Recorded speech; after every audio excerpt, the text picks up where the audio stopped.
Welcome to another episode of My Wednesday Comics, March 12th, 2025. Welcome, everybody. My name is Rocky Ballesteros. Thank you for joining me this very rainy, can you guys hear that? This very rainy day in the Bay Area. Not cool. I'm not a gloomy weather kind of guy, and I'm very much affected by my weather. And so when I was out going to the comic book shop this morning, clouds were kind of moving over, drops of rain already falling on my head, and I knew rain was coming. So they've been saying rain's supposed to be coming since the beginning of this week, and it hasn't really come until now. So, but now it's coming, and it's super windy and kind of pelting against the window in my office here. So you might hear it. It might cause you to cry or to be depressed, which it kind of does for me. But it's okay. I made it back home with some dry comics. My comics did not get waterlogged today. And we have quite a few books today, which is pretty cool. I was toying around with the idea of, at the beginning of the stream, putting kind of a tally of like how many current books that I picked up today, or new books, current, whatever you want to call them, how many back issues I picked up today, and how many possible unboxings. So that might be cool. I couldn't quite get the graphics exactly how I wanted them yet. So I'll tinker around with that later. But I thought that would be neat, just so that you know what to expect once you start this stream, because as you guys all know, everybody who has been here since the beginning or close to the beginning, the OGs, every week for me is a new surprise. It's like Christmas every week, and you don't know if it's because the new book's coming in, or if it's something that I find in the store as I'm like rifling around, or something that comes in the mail that I've ordered in the mail. So it's all pretty exciting. In a week, you'd be surprised. I don't think I've actually, ever since I started this YouTube channel, which was a little over a year ago, I don't think I've had a week. Let me think. I don't think I've had a week where I didn't have anything. Or maybe I just didn't stream. That's possible. But I think that every week something has come. And if it didn't, like last week I just had one issue. Then I was able to find something in my back issues, which you guys saw, and we did a poll. It was all fun. If you haven't watched it, if this is your first stream with me, go check out my playlist of My Wednesday Comics. They're all different. Each episode is different. Each week is different. And I think that's the fun. That is the enjoyment of doing this. You know it's coming, but you don't know what is coming every week. So fun times. Oh, shoot. It was on my other setup that I did the hashtag shooting the fat, and I didn't do it here. I can do one really quick. This is the time I like to call shooting the fat. Shooting the fat. Oh man, I totally forgot it. Let me pick a weird font. Well, no, we'll just be, we'll do something pretty standard. Oh no, I don't like that. Shooting the fat. This is something I also do on my channel, is things on the fly. And it seems fun, but it's also because I'm not prepared. Here we go. Shooting the fat. We're going to call this section, or this time, shooting the fat. And that's what I do. I don't chew the fat. I don't shoot the shoot, I forgot. Shoot the, what is it? I don't chew the fat. I don't shoot the, I forgot the phrase. Somebody tell me in the chat. Help me out here. That's what you guys are here for. Like somebody like this, Mark's Music Session. Mark, help me out. What am I trying to say? Something to do with the fat. Chewing, shooting the breeze. Shooting the fat. I don't know. You guys are gonna help me out. I know you are. Mark's Music Obsession was first in here. Always good to see you, Mark. 502 members and counting. That is another wonderful, wonderful tidbit of information. Last stream we climbed over the 500 mark of subscribers, which was awesome that we were able to do that on stream and maintain it. I was a little nervous we would drop underneath after the stream was over, as sometimes happens. YouTube's robots or algorithm or whatever you want to call it. Sometimes it'll fluctuate depending on how it's updating. And so I was a little worried, not worried, but just, thinking, oh, it'll probably drop down to underneath 500, but it didn't.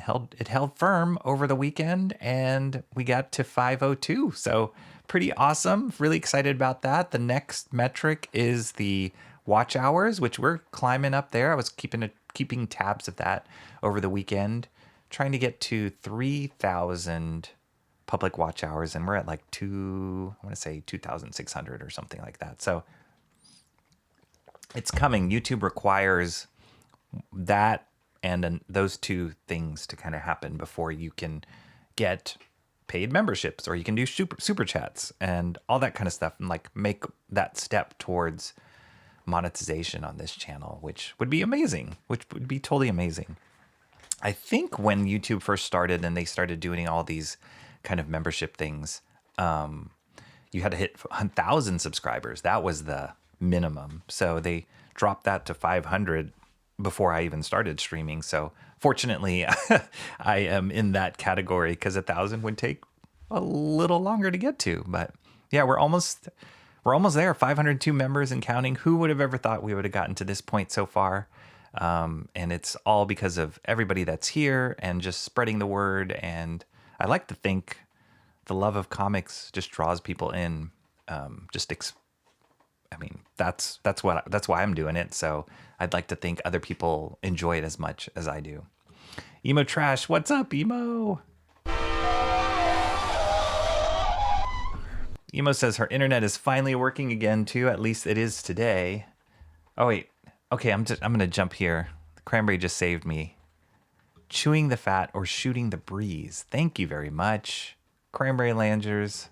This is a cranberry. Thank you. Full of power. But here on my channel, Rocky Ballesteros' channel, shooting the fat. That's what we're gonna do. I gotta come up with some graphic, maybe a little sound cue. It'll be fun.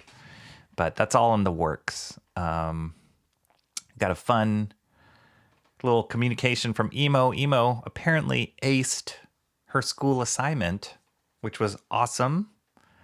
And part of that school assignment was doing a little interview with me. So I told her, I like to think it's because of the amazing subject of this interview that you did well. But congratulations, Emo. I'm so glad that worked out for you, that you got a good grade on that, and that your professor apparently liked the interview. I'm grateful that I could be a small little part of that, and good luck on the rest of the school. Mark's asking why it sticks with the 2-minute. Hopefully that didn't stay stuck, Mark. Usually there's like a little like catch up or hitch once I hit go live on my computer, when it's like communicating to YouTube and figuring out all that stuff. So maybe that was it. I don't know. Or maybe I just forgot to hit play on the countdown at the beginning. But hopefully that all worked out. Cranberry, where I said hey to Cranberry. Awesome. Great seeing you, Cranberry. Evening for you guys. For you guys on the East Coast, it is already evening. We had to deal with daylight savings this weekend. How did you guys all handle that? That was a little painful. Always in the spring forward part of daylight savings where you lose an hour. Yeah, that can be a little painful. Especially if you have to wake up early on a Sunday. That can be painful. So I'm still kind of sluggish from daylight savings. It usually takes me about a week to get through it. But we're doing okay. Mark says he has the songs that I use in my videos in your library. That is amazing. And like I mentioned in the chat before the stream, before I went live, Yeah, those songs are that's like the running songs in my head. The countdown songs are in my head, like permanently. Emo Trash is calling out the chat ninja. Better come out to say hi at least. And my last comment in the chat was, I have faith. Chat ninja usually shows. She doesn't overplay her hand, but she's usually here, whether she's lurking or she's going to pop in when nobody's expecting, when we're least expecting it. So I have faith. I have faith that the chat ninja is around and will be here soon.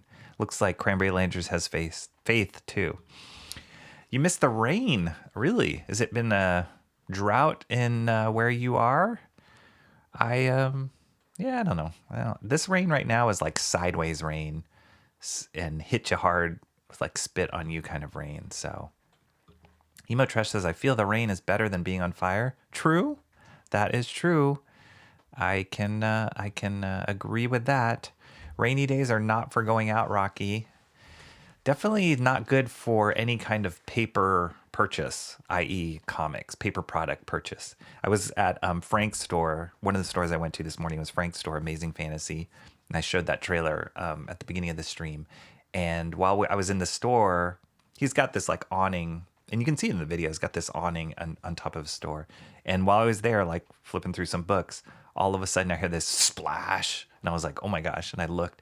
And I guess the awning like gets overloaded with water, and then it just like kind of dumps, and it's right in front of the door. So can you imagine you like walking out with your books, so excited, and that water just dumps on you? So yeah, that did not happen, thankfully, but it could. And yeah, rain does not mix well with comics. So fortunately, I got home in time before any of the heavy rain hit. Be stronger than the weather, Rocky.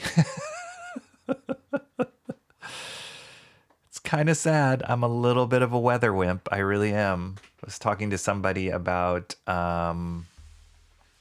living in Chicago, a friend of mine, and just saying how really like unpleasant it is and can be like overbearing, the like winters and the wind and the cold. And I said, yeah, when here in the city where we are in the Bay Area, when it gets to like 40s, we're just like, oh, it's so cold.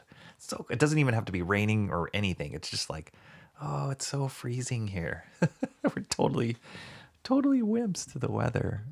So I don't know if I can be stronger than that. Emo Trash, I'll try. Cranberry says, you have the wrong attitude, Rocky. You don't operate the same on rainy days and sunny days. Rainy days are for relaxing and taking a beat. I would agree with you if I didn't have such a bad experience with rain in my history, with flooding and all that kind of stuff. I've talked about it before on stream. And so that rain cloud, if you will, is always kind of following me every time it rains, especially when it rains hard. Even though I'm nowhere near my old place where it flooded before, I still have that PTSD with rain. So I don't enjoy it. I used to like the sound of rain, pitter patter of rain, being all cozy at home. I really don't anymore. Shooting the Fat, that is your preferred name for the Yapocalypse section of the stream. Yes, it is. Shooting the Fat. Rain is to appreciate the things in life that aren't appreciated normally, like the plants that are dying of thirst to be fed. I know. Mark's Music Session says, supposed to storm badly here this weekend. Oh no. All right.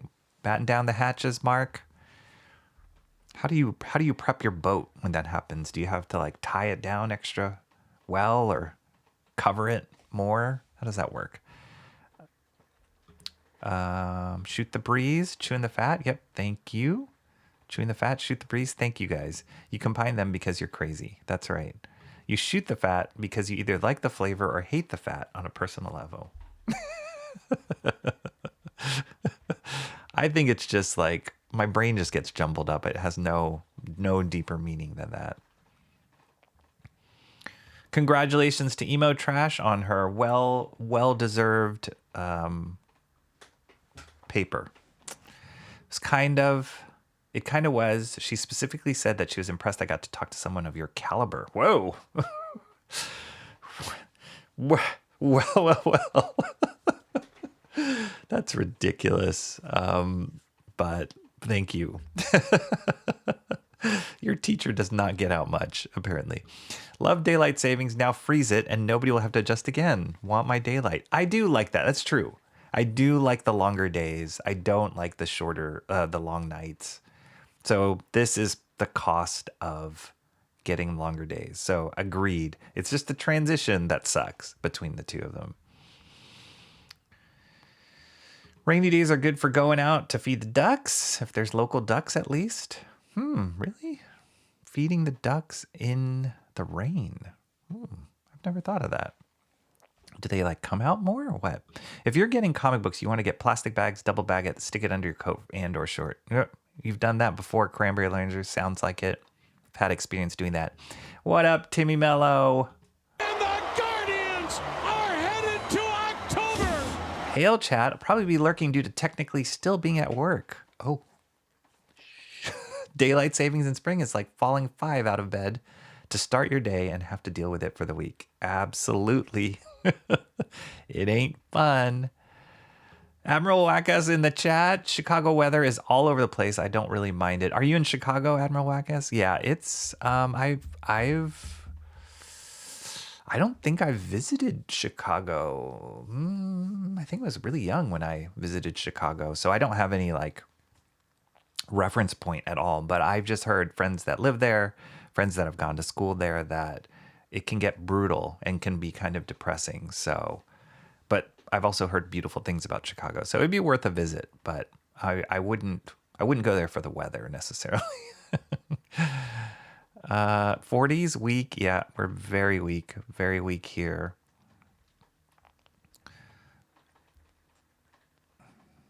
You're describing PTSD, Rocky. Need to address that, man. I do. I really do. I don't know what other than like some intensive therapy specifically for PTSD, I don't know how to overcome it. Like, do I just run outside naked in a thunderstorm? Do I dunk myself in an ocean and float there for hours? I don't know. I don't know what it is.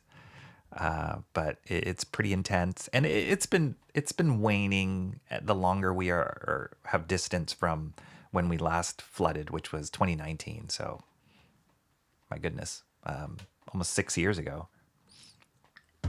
So it does get better with time, but yeah, it's still not great. Boat is saved on the lift, and an automatic bilge pump keeps the water handled. Cool. Oh, lift. Oh, got it. So it's not like rocking there in the water. Oh, that's cool. What's up, John? He goes, what's your name? He goes, John. John says, Rocky, you live among other artists. What makes you so humble about your own caliber? What makes you so humble about your own caliber? I guess so. Are you asking me or are you telling me? Yeah, I guess just surrounding yourself, just knowing people who are way better than you and being surrounded by that, it does keep you humble for sure. It does. I'm not blind to the fact that I've gotten to work on some cool things and collaborate with some cool people over the course of my career. But yeah, it's fine. But thank you. She doesn't. She literally told us on day one that she'd actually retired but came back to teach because she was bored, which is a great reason to teach tomorrow's youth, is because you're bored. Thank you. Thank you, education system. Stay safe up there in Chicago, John is telling Admiral Wackass. Dunk yourself in the SF Bay. Super cold. Again, going back to me being wimpy about cold.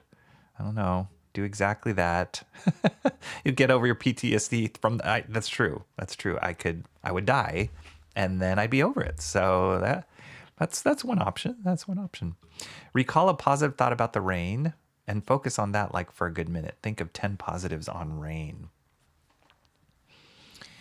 Yeah, I guess I'd have to have more positive experiences with rain than not, I guess. And like, how many positive experiences with rain can you really have? I mean, regardless of, okay, if you didn't go through a bad experience with rain, how many, like, I'm not the kind of kid, I never was the kind of kid that like jumped in puddles and like liked getting, splashing. I'm not that kind of kid. I had one bad experience, has nothing to do with the PTSD, but I was like biking with a friend in the rain.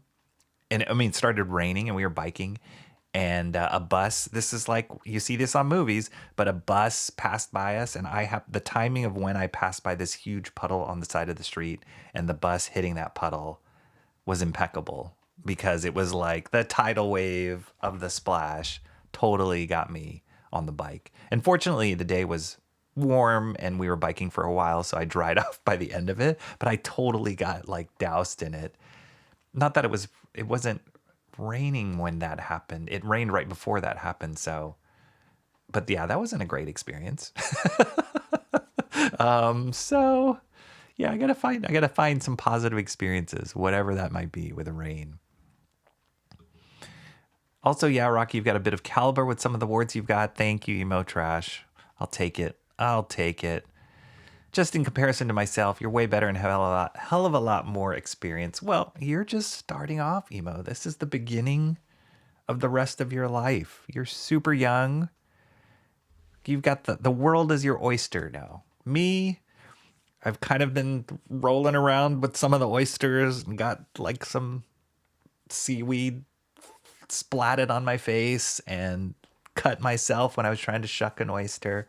And just like trying to keep my head above water now. Dog paddle to the end. Wise to keep yourself humble, Rocky. Yes, I agree with that.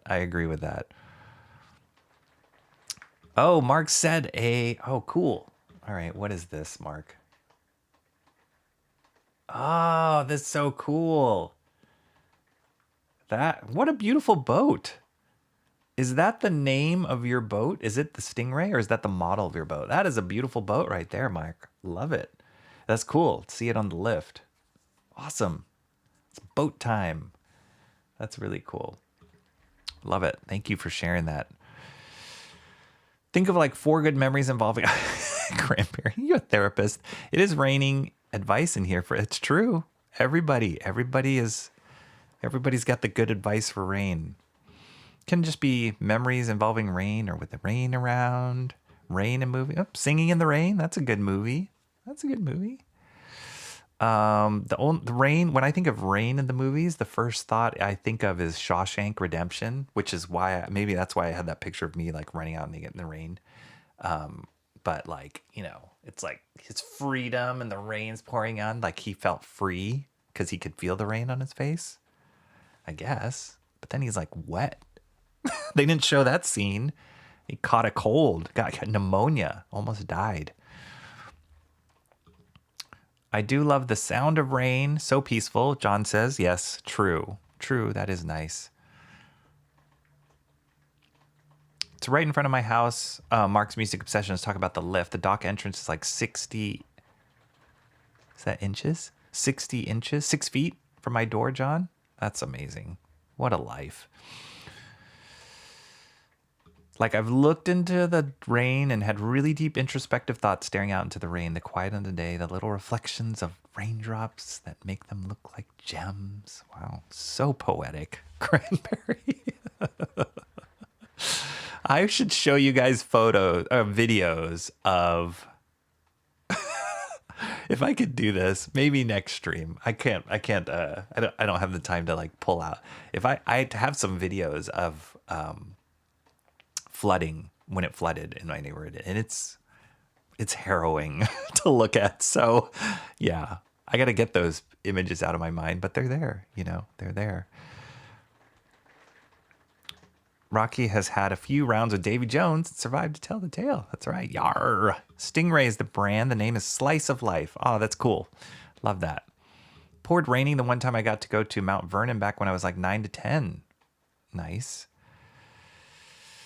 Thought of man, you're just on a tear right now, Cranberry Rangers. Thought of eternity and life, looking at the reflections in rain puddles. Admiral Wacka says, rain always makes me want to smoke cigarettes. I will get cravings and go outside and it'll be starting to rain sometimes. I blame watching Cowboy Bebop in my formative years. Dang. I could see that. I could totally see that. Great imagery of smoking in the rain from Bebop. It is kind of cool. It's like that very filmic, film noir, just combination. I also think of Batman Year One, right? Mazzucchelli, Frank Miller, David Mazzucchelli with like Gordon. He's like trying to quit smoking, but then there's the rain and he's having that affair with that woman. Like, it's pretty iconic. I understand fear of flooding, John says. Mark's Music Obsession says, I own my private slip. Yes, it's deeded to the property. HOA maintains the dock. Oh, another picture. Okay. I love these. Hope you guys are seeing these pictures. I could pop them on here. Oh, no. But this picture has the corner of the picture has my head in it, Mark. That is frightening. But you guys should check out that link and click on it. It's beautiful. So fun to see literally a slice of life of Mark's boat, the slice of life in these photos. We're talking about real time here. Very cool. And my head is huge. I also have a memory of being completely stormed on when I was with the fam in Ocean City, Maryland. Got my cousin to run around the storm with me because we were both sunburned to hell and the rain felt good. Yeah, I don't have those memories. I love it when I see little kids walking with their parents. They got the galoshes and they jump in the rain and the parents are like laughing and it's really cute. But then I always look at that and I think of like water getting in your boots, being very sloshy and wet socks. Oh, I'm such a bummer. Hey, Adam. What's up, Adam? This is Adam. Hey. Haven't seen you in a while. How are you doing, Adam? Hope you're well. My phone wallpaper is Spike smoking from Cowboy Bebop. Amazing. That's an amazing phone wallpaper. So cool, that series, Cowboy Bebop. One of the best anime series that I've seen. It was just like nothing else. And the execution was so top-notch in that. The music was amazing. The stories, the characters, really good series. I tried to watch the live-action Netflix series. I knew it wasn't going to be good. There was some things that were like all right in it, but yeah, it just didn't compare to the anime series. So it's really good.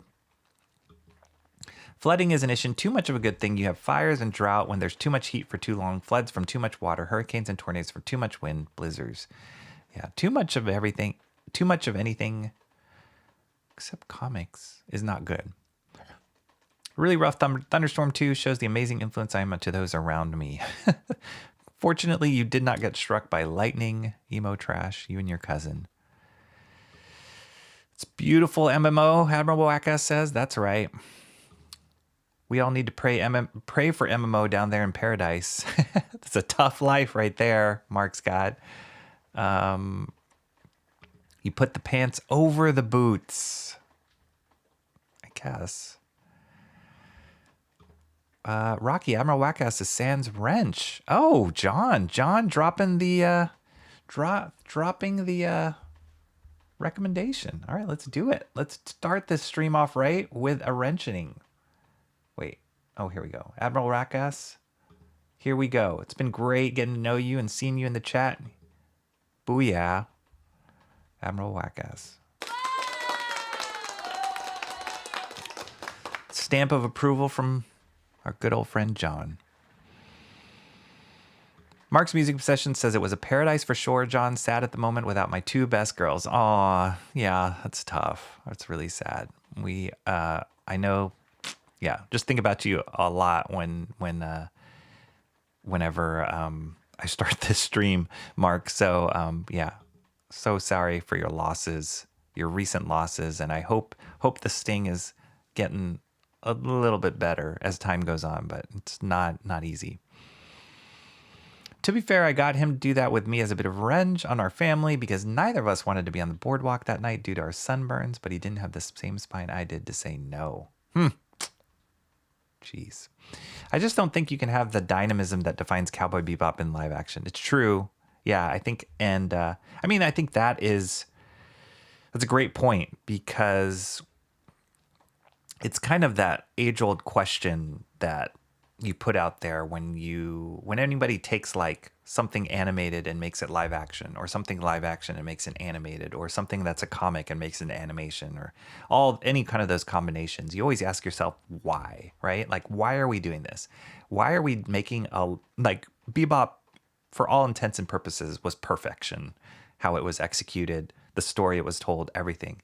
Why do we need to make a live action version of that? Is it to introduce a new audience? Is it to, I don't know, add a different flavor to it? Add some, something that live action can add that animation couldn't?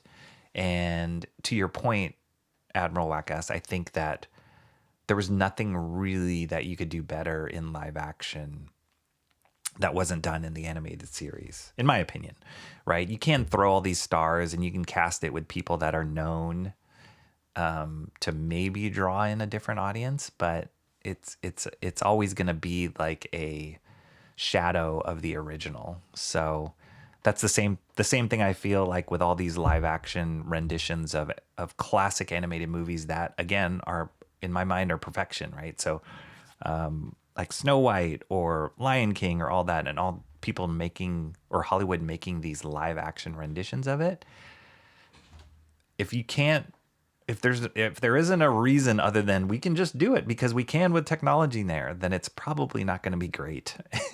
And why? It's not like there was things that we were doing in animation that were like, oh, if this was only live action, it would make it that much better. And I've seen that go the other direction too. So it's a really good question to pose and ask. And in the case of Bebop, it's like, that was just perfect. There was nothing that I would change in the execution of that story and those characters. Adam says, I'm good. Currently drawing Erica Slaughter. Oh, awesome.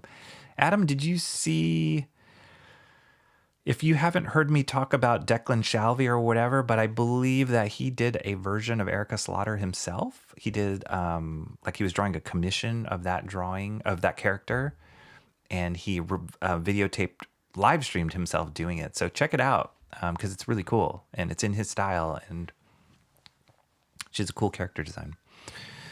If your collection of comics falls on you, it's too much. You die, crushed by comic books. That could be a good way to go. That could be a good way to go. Mark's Music Obsession also nominated Wackass. Perfect. Congrats. It's the wrenching. That's right. Wackass says, I'm also a huge, I love your profile picture, by the way, Admiral Wackass. Doesn't get any better than Rodney Dangerfield. I'm also a huge Cowboy Bebop fan. Probably my favorite thing ever aside from Shadowrun. Yeah, it's up there. It's usually in people's top 5, top 10 lists of anime series out there. About time, everybody. Thank you, Rocky and John. I promise to abuse my power. Hey, there you go. There you go. Just start blocking everybody that recommended you. That's how we do it here. It's been over 30 minutes. Where is the chat ninja? Where is the chat ninja? We need to summon her somehow. How do we do that? She's not on Discord. Neither am I, but not really. So she's going to come. She'll come. One day a meeting of comic nerds here will happen. Katie did the test run. That's right. That's right. We're going to will that to happen, Mark's Music Obsession. To be fair, comics to animation is probably the most digestible translation there could be. I don't know about that, Emo Trash. I might disagree with you in that, because if you see, like, DC probably is, they probably do it the most. I've seen them do it the most, of translate their comics into animation. And it's a conscious decision that they make, or at least that I've seen, conscious decision to try and make their animated things have a certain look, a certain style, if you will, for their direct-to-video animated properties. this is outside of the like Bruce Timm Batman the Animated Series style, right? Which they had a whole slew of things that were done in that world, in that style, that Bruce Timm was executive producer on. But then they have had a whole bunch of like direct-to-video market movies come out based on like classic Batman stories. So Killing Joke and Year One and Dark Knight Returns and Long Halloween. And the style that they did, like if they tried to match the style in the original comic material, I would probably be more excited about them. But most of the ones I've seen, and granted, I haven't seen all of them, but I've seen a choice few here and there. Most of the ones I've seen are kind of their own style in this like more adultish, I don't know how to describe it, more animated style. And that just takes away from me because so many of the reasons why those classic seminal comic works that you can think of, the ones that I just mentioned and others, has to do with the style and just the storytelling that was done in comics. And storytelling for a comic book page is so different from storytelling in animation. Animation, you're always framed, for the most part, in this like, 16:9 ratio, letterbox ratio, rectangular ratio. And comics, the frame can be totally different. You could do splash pages. You can do inset panels. You can play around with what the reader is seeing and hearing, and you can play around with sound effects and leading the eye everywhere. So I feel like the language, storytelling language, the tools you can use in comics are really different from animation, and they work hand in hand. There's some overlap, but you lose something about that. You lose the power of storytelling in comics when you have to translate it to a linear, paced out, animated thing. So yeah, there are some good translations, but I would argue that you lose something. You don't gain that much. I'm trying to think if there's a comic book translation to animated movie that I've seen that was like, oh, that took it to the next level. Usually it's like, oh, that was pretty good rendition. Like Watchmen to the live action Watchmen was pretty good. I enjoyed that. There was, I had some issues with it, but they were trying to keep it really, really close to it. Yeah, I'm just trying to think. There's none that just maybe something will come to me in a second here, but there's none that made me go, oh yeah, that was worth it. That was worth the translation to animation. Well, okay, I think I take that back. I do know of like in Japan when they translate manga to anime, and for some odd reason they do it way better than we do the translation of comics to animated stuff here in America. Maybe it's just the way the artistic workflow is, or the training is there, or something. So like Akira, the book, when they translated that to animation, that was another level. So yeah, I do take that back. That was incredible. A lot of Miyazaki's works that started off as comics and then made it into animation, like Princess Mononoke. Nausicaa, and what was that other one? Yeah, so yeah, those were pretty amazing. Ghost in the Shell, from going from comics to animation, was incredible. So yeah, I see it more in Japanese markets than I do Naruto, I guess like Pokemon. Yeah, I guess there's way more examples in Japanese culture than there are in American culture. There are 10 plus people here, so she might already be here. She might be. I don't know why we need something animated made into live action. Avatar: The Last Airbender is a masterpiece, and people should just watch the cartoon. There you go. I've not heard good things about the live action stuff. Now, that could also have to do with the creators leaving the production. So when they decided to do, and I'm not even talking about the feature film, which I heard was kind of a disaster. I never watched it. And to be honest, I never watched Last Airbender. Sorry, the cartoon. I watched a few episodes here and there, but I never kind of stuck with the series. I was a little young for me, and it wasn't in my interest when it came out. Even though I know the creators, went to school with the creators. So anyway,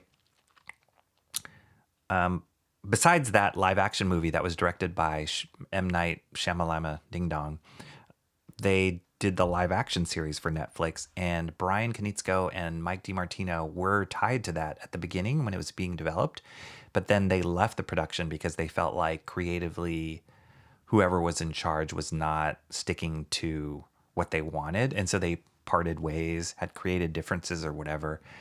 And I think that turned off a lot of the fans and potentially steered the live action series in the wrong direction. What I have heard, and I do know some other people, that they have started another production pipeline of some new Avatar stuff that they're working on. I think it's with Netflix again.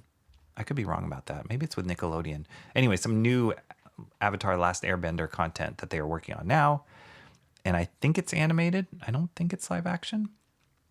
So yeah, there should be more stuff, but yeah, translating what they already did in the animated side into live action is an example of it not working, not working well. Creative bankruptcy. There is no point to Netflix's take on Cowboy Bebop. There you go. Bebop. There you go. Hashtag cup of Katie. That's right. Katie, what did you say? Is canary in the coal mine for testing out how Florida was. It sounded like it was amazing, Mark. So yeah, it's great. We're like, Katie made it out alive. Sounds awesome.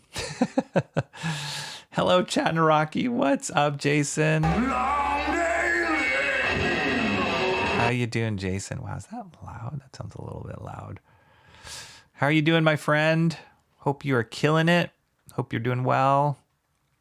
Always working on some cool stuff, working on some cool comics, having fun streams. Check out Jason's channel, Unhinged Entertainment. Being crushed by comics, I would appreciate as my final moment. That's right. On my phone at work, so I can't tag, but I love you all. No problem, Jason. I always appreciate you coming in and saying hello. Inkspots loves comics, but is not an animation fan. There you go. Some people aren't. I myself was so into animation. That was most of my career. Always loved comics. It was kind of went hand in hand. But then I focused on animation more when I was in school and in my career and blah, blah, blah. And I was just obsessed with all the cool things that were out there and trying to make cool things myself. But then I realized, like, it was at the time, I don't know, it's like when you start seeing how the sausage is made a little bit and how Hollywood works, how the executives work, it did wear on my soul a little bit. I won't lie. And just how difficult it is to get anything made has nothing to do with how good or bad an idea is or how appealing it is or how well it's executed or how artistic it is. Just the politics, just it wears on you after a while. And it's not even just on my own work. It wasn't even on my own work that I was doing that, being rejected or stuff like that. It was more just seeing the whole industry that way and people that I knew who are incredible artists not get their break, or not get the chance to finish developing their project, or seeing so many projects they were working on just die for no reason other than the executive in charge of that network at the time left his job and went to another network, and then they start all over again. It's like, you would not believe how many times that happens for no good reason. And yet those executives all stay in, they all stay in their positions. They just kind of hop from network to network to network. So one day the person you're dealing with at Disney is no longer there, and then he's at Nickelodeon in a similar or higher position, and he's canceling all the projects that were started by the person that came before them and starting their new projects. And very rarely will one project thread the needle to be able to actually get made. So after seeing that for years and years and years and years, it kind of wears down on you as an artist, not going to lie. But that's just the way the industry goes. And you got to trust the process, trust the system. You got to be lucky. You got to meet the right people. You got to sell yourself. You got to be a good businessman to really make it work. But so then that kind of, and then the kind of animation specifically that was coming out of here in America, those stories that were being told, I love the grand stories that were a lot more serious and had a huge arc and had a sci-fi post-apocalyptic kind of stint to them. Like I love those kind of stories, fantasy stories too. I wasn't really into the like hee fart, weird kind of bizarre abstract stories, and a lot of Hollywood, especially in TV animation, went that direction. So we're talking about Adventure Time, all those shows, and those guys are great. They're amazing, but it just didn't, those kind of stories didn't appeal to me. And so I, wasn't as interested in animation. And similar with feature films, like the kind of stories that weren't being told became more cookie cutter, more predictable. Nothing was really trying to push the envelope. This past weekend, I watched again with my daughter, Prince of Egypt. And that is one of my favorite 2D animated feature films because it's so artistically beautiful. And the story, based on the, biblical account of Moses and bringing the people of Israel out of Egypt, they took artistic liberties, but for the most part, kind of following that story, which, for me, speaks to me, speaks to my faith. But like how they told that story and the way they told that story and the kind of story that was so impactful, so powerful. And even to this day, like you cannot, the quality of animation in that movie is just breathtaking. And so those were the kind of stories that I love. Those were the kind of movies that I love to watch. And, Hollywood didn't go in that direction necessarily. They just kind of started rehashing the same kind of stories. So anyway, all that being said, it's kind of where I went back into comics, and I'm like, oh, well, let me look for stories that I like. And just being able to create a story, it didn't have to go through a Hollywood system necessarily. You could just be one person creating your own story, however you wanted, however the way you wanted it to look. And it could have just as much impact as something that cost $300 million to make and took, 2,000 people 6 years to create. So yeah, that's been the appeal for me. And that's kind of why the pendulum has swung the other direction for me a little bit as far as storytelling and comics and just what I look forward to consume stories. Most of them are coming from comics as opposed to animation these days. Who knows? That pendulum might shift again. But yeah, that was a long conversation. Fair. However, the trend of turning animated media into live action almost never works. Yep. At least with comics to animation, they're both at least already illustrated. Yes. That's why so much of the comic, though, is the style and the artist behind it. Both in the aesthetic, like the style of the designer, and also how they tell the story. And translating that to animation almost always gets watered down or lost. So at least in America.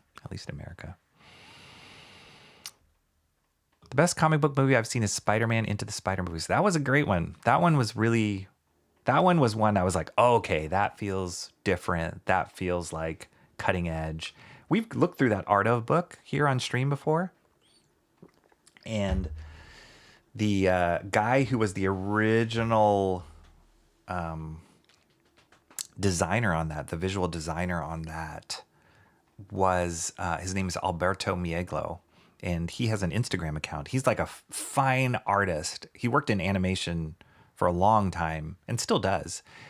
But he just kind of elevated to this point of not only is this incredible designer for animation, so out of the box, but he also is like this incredible fine art painter, etc. He has his own studio and stuff. Great director too, like just one of those like geniuses. And his Spider-Verse had such a cutting edge look to it. The first one did especially. But I feel like if he stayed on that production, which he didn't, there was a little bit of a snafu where he left. He was there, he was hired on for visual development, and then something happened where he left Sony and they kind of took what he had done and ran with it. But I feel like if he stayed on, it would have been even more like mind-blowing. But it already was really incredible. And yes, that one is probably one of the more recent animated films that made me go, okay, this is really cool. The kind of stories they're telling, it's a lot more serious. It's really fun, really dynamic, and the art style was just like off the charts. So yeah, that's a great film. I wonder what they're going to do with the third one. I've heard there's already some like bumps in the road with that one. The second one was great. It was really good, but it almost felt like too much for me. It felt like they were just like, okay, that all worked for the first movie. Let's do that times 100. And then you're just like, I just felt like I was drinking like 4,000 gallons of Kool-Aid through a straw. It was insane, but it was good. It was good. I liked it. Let's see. All right, I'm catching up here. Of course, Japan does it better. Standard States are sloppy. Yeah, I think also they just are crazy. Their work ethic in Japan is insane. One Piece processed from manga to anime. Yep. And then they did the One Piece live action. I've heard mixed reviews about that. Don't know. Wait, did the Chat Ninja show up? Ah, there you go. Fine, I'm here. Comrade Sammy, it's been what? Almost an hour, then you show up. It's okay. I went on longer in shooting the fat. Let's try and get through here. We got to get to some comics here, guys. Justice League Doom to Tower of Babel was pretty good, as well as Batman Death in the Family. Okay, I'll have to check those out. I haven't seen either one of those. Justice League was a great series.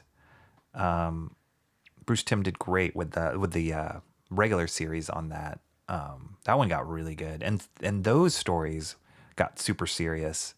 So yeah, I enjoyed those. Anything that Bruce Timm touches, usually I like a lot. He's got amazing sensibilities for how do you translate animation. How do you translate comic stories properly into animation, both stylistically and how the stories are told tonally.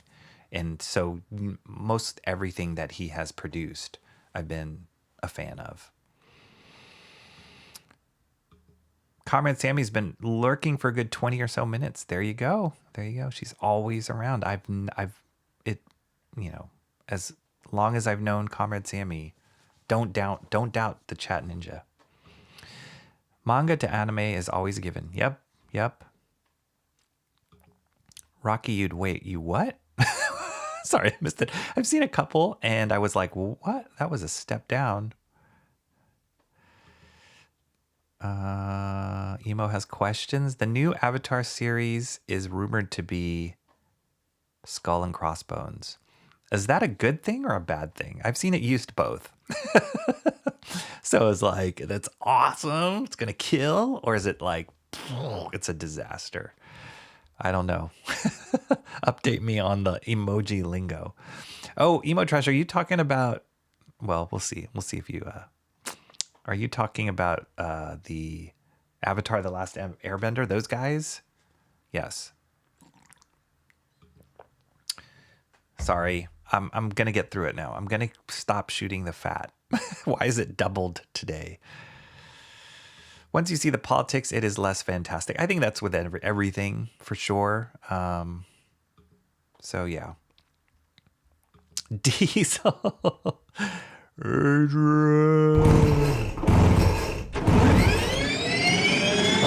If I had a quarter every time I got an Adrian. Yo, Adrian. I would be a millionaire.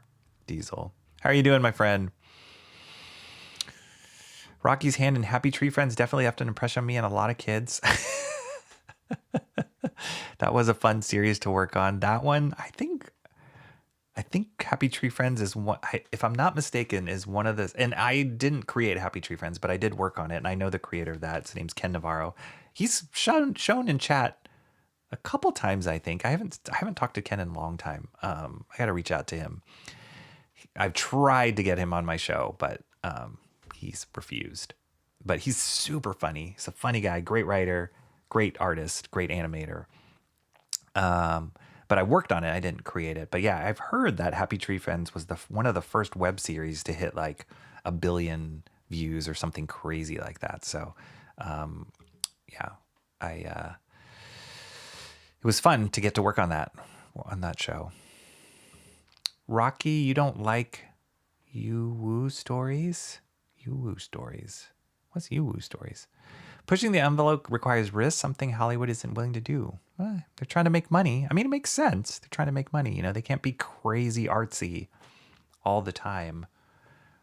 I think it's just sad to see how they kill a lot of dreams in that process.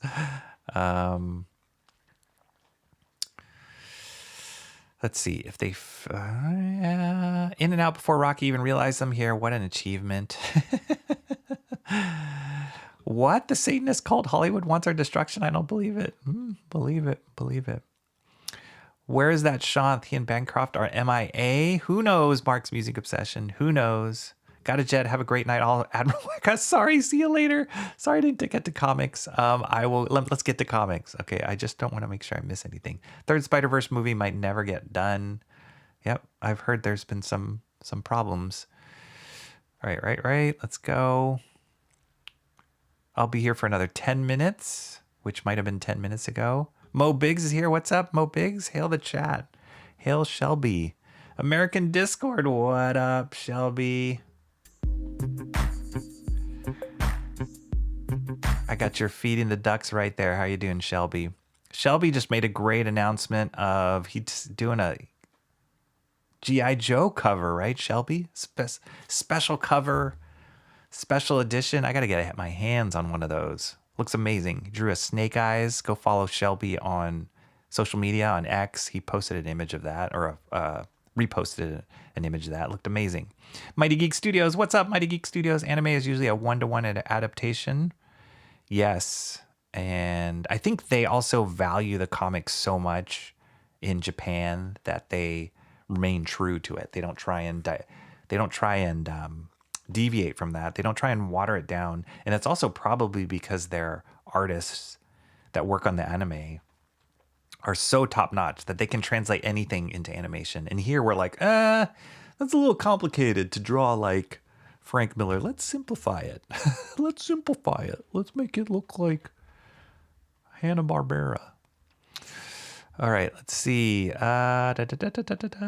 I'm catching up here. Comic books should be adapted the same way.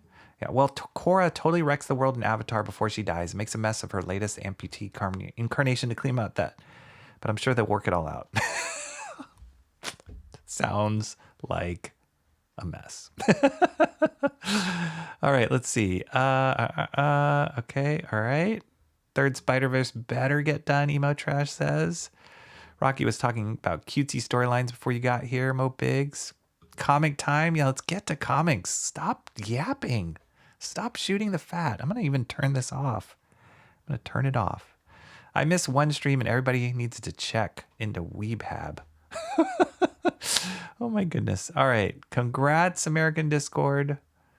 Yes. It looks amazing. Go check it out. I don't have the link on me, but check it out. It's going to be amazing. All right, let's get to some comics. So I'm going to start off. Oh, shoot. I got an announcement. Oh, wait, here it goes. I got several covers coming out this year on big titles, NDA in full effect. Snake Eyes cover got announced, so yay. It's amazing. How cool is that to be able to draw Snake Eyes? That is so cool. Okay, so I wanted to share this one thing. This. Is this right? Can you guys see that? I got this email because I ordered something from Flesk, and it was a book that I had reviewed or looked at on this stream many moons ago. It was an Arthur Adams, Art of Arthur Adams book. And so because I bought it and it was really well produced, really well done, go check out my, I think it was an unboxing stream of Arthur Adams.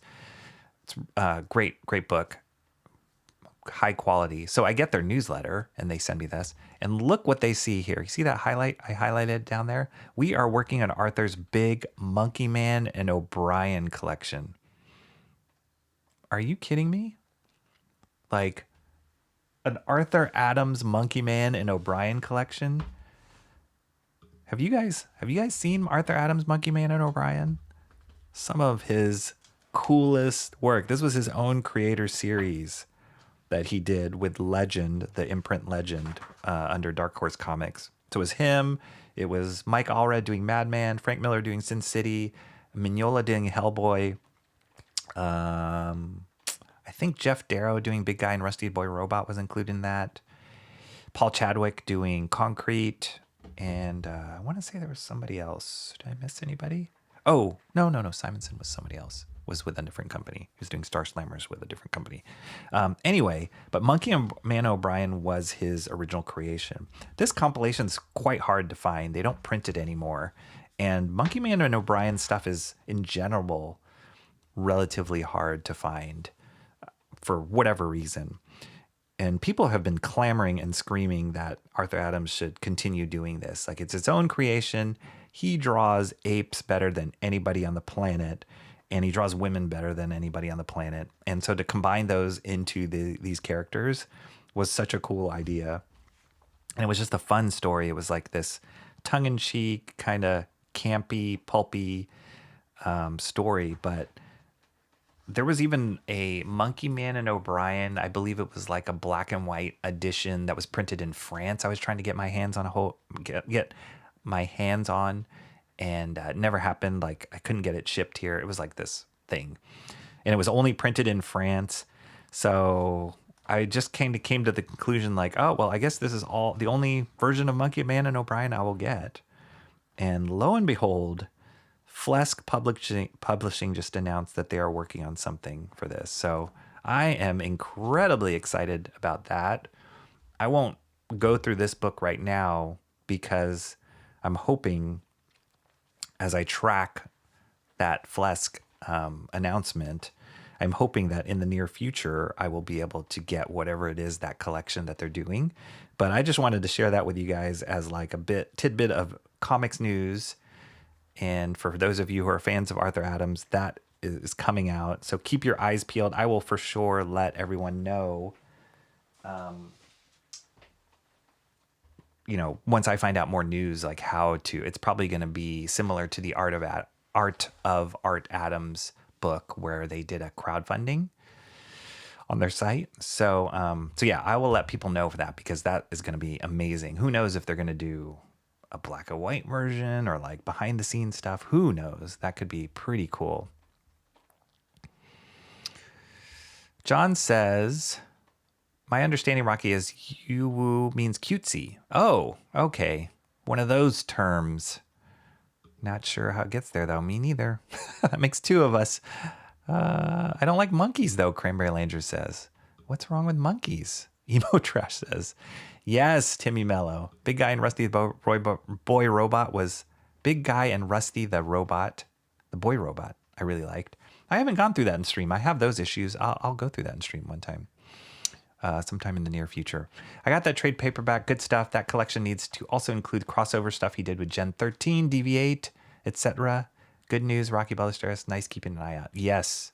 I just got that email like 30 minutes before I started streaming. So I was like, ooh, I got to share that because that could be so cool. Okay, first thing I'm going to go through is this. I got this in the mail. Something I ordered on eBay. Look at this. Outer package safe to cut carefully. Hopefully a comic comes out of this and not something dangerous. It's almost like a ransom note, but I think I know what this is.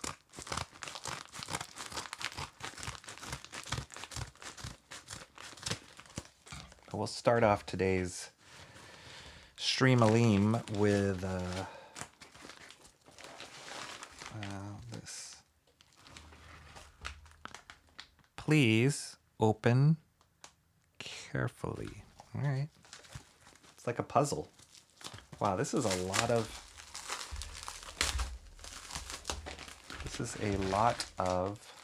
saran wrap. This is the first time I've seen something wrapped in saran wrap like this.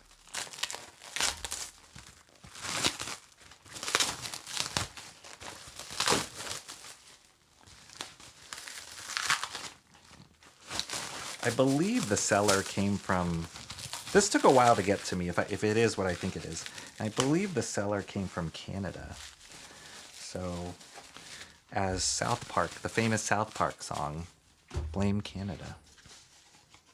Oh yeah, nice. This is what I thought it was.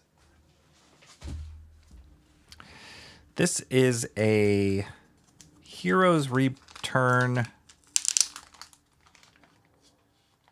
Oh, I hope this is the right thing.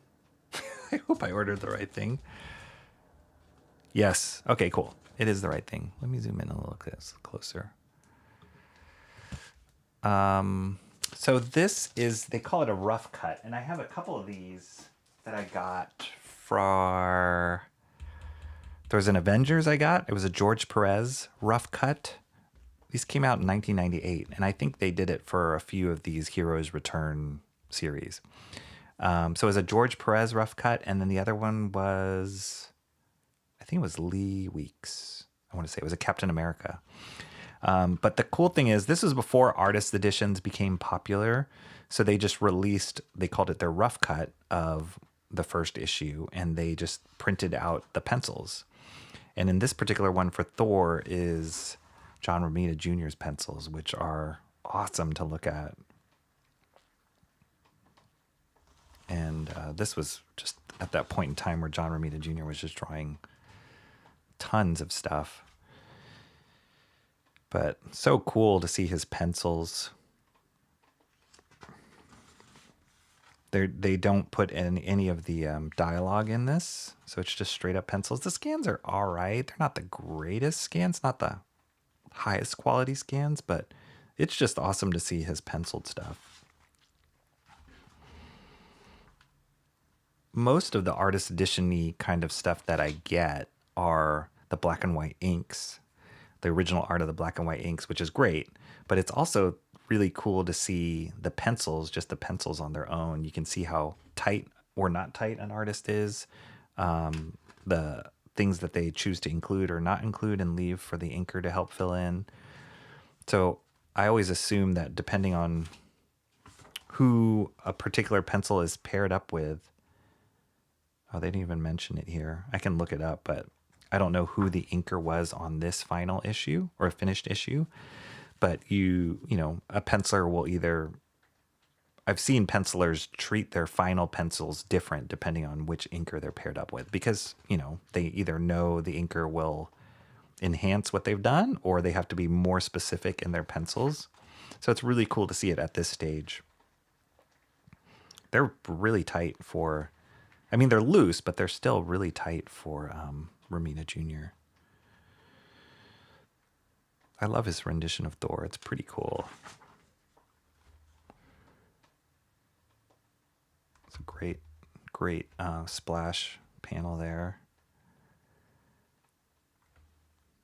You can hear the Mjolnir spinning around.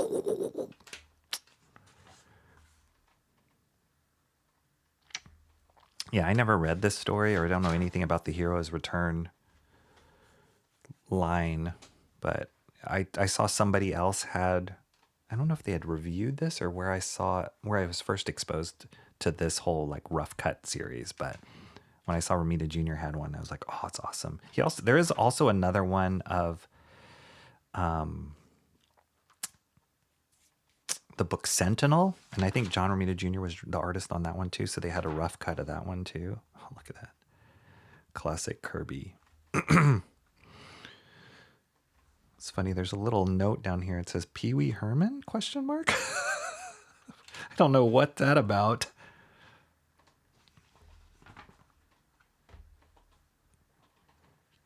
That's cool. Cool stuff.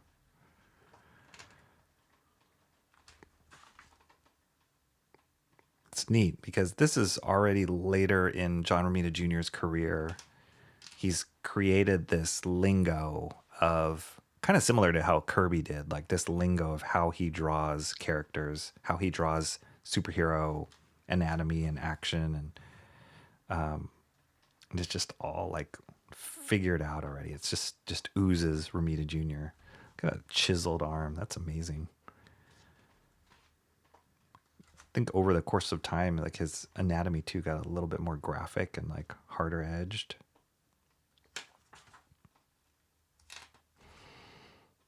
It's awesome.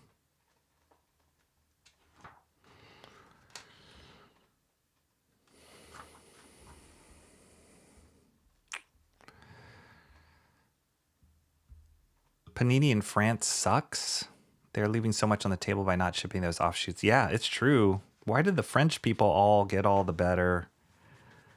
Why did they get all the better stuff? They've produced so many cool that label Panini, and there's another one. I have a few black and white stuff that they've produced in France that I was able to get a hold of. But it's super hard because some of the sites, like there's eBay, I believe there's eBay, French eBay, there's Amazon French. And you can sometimes find some of these things on there that are able to get shipped to America. But there are also some obscure shopping sites, French shopping sites that sell comics, and a lot of them don't ship to America, which sucks. Oh, this is a script. It's kind of neat to see that. They did that in the other rough cuts that I have too. I guess this is a sketch of the cover. It's cool. His Destroyer is awesome. I mean, I think Kirby's Destroyer is like the best, but John Romita Jr.'s is really cool too. That's awesome. Really cool.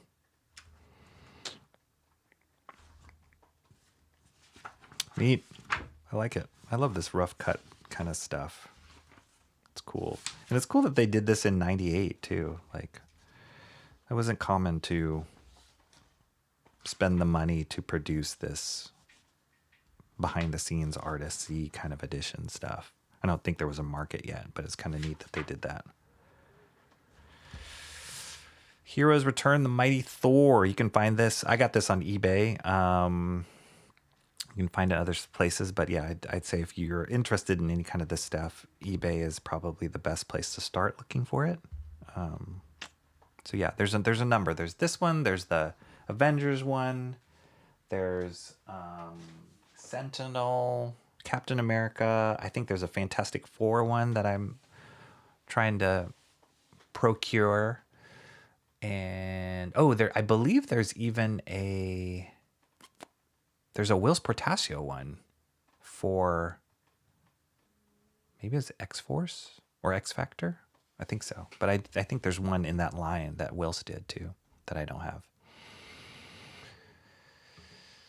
I don't like them. They're too close to humans. I don't like that people like monkeys so much. See, no monkey. You don't like that people like monkeys. All right. See you later, emo. Sorry I yapped too much, but hope you have a good day at school. Uwu is a face made with letters. Oh. Huh? Really? That's a weird face.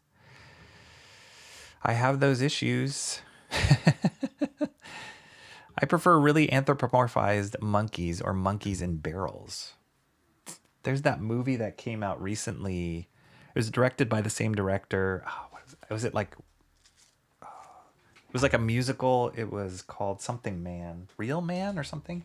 But it was a British director a musical based on the songs of Robbie, oh gosh, what's that guy's name? It's like super popular pop star from the UK, Robbie something.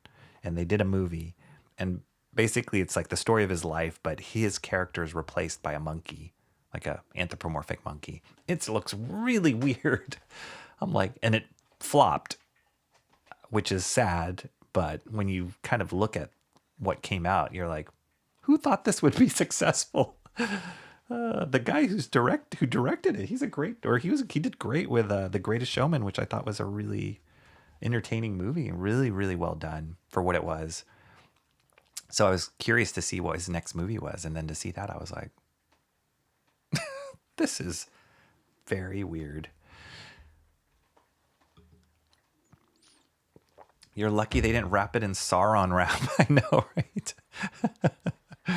John's grabbing dinner. All right, John, see you later. Have some dinner. Awesome One is here. Yes, that's awesome. There's the love right there. Awesome One. Awesome One saying hey to everybody individually. Unhinged says love John Romita Jr. Thor run. It's amazing. Yeah, that was one of those characters that he was born to draw. I know he has had a long stint on Spider-Man recently, and I don't really think that John Romita Jr. I mean, he does a cool Spider-Man, but it's never been my favorite Spider-Man. I think he's great on Thor, great on Captain America, Daredevil. He did some cool stuff on Daredevil. He was great on X-Men when he was kind of building up his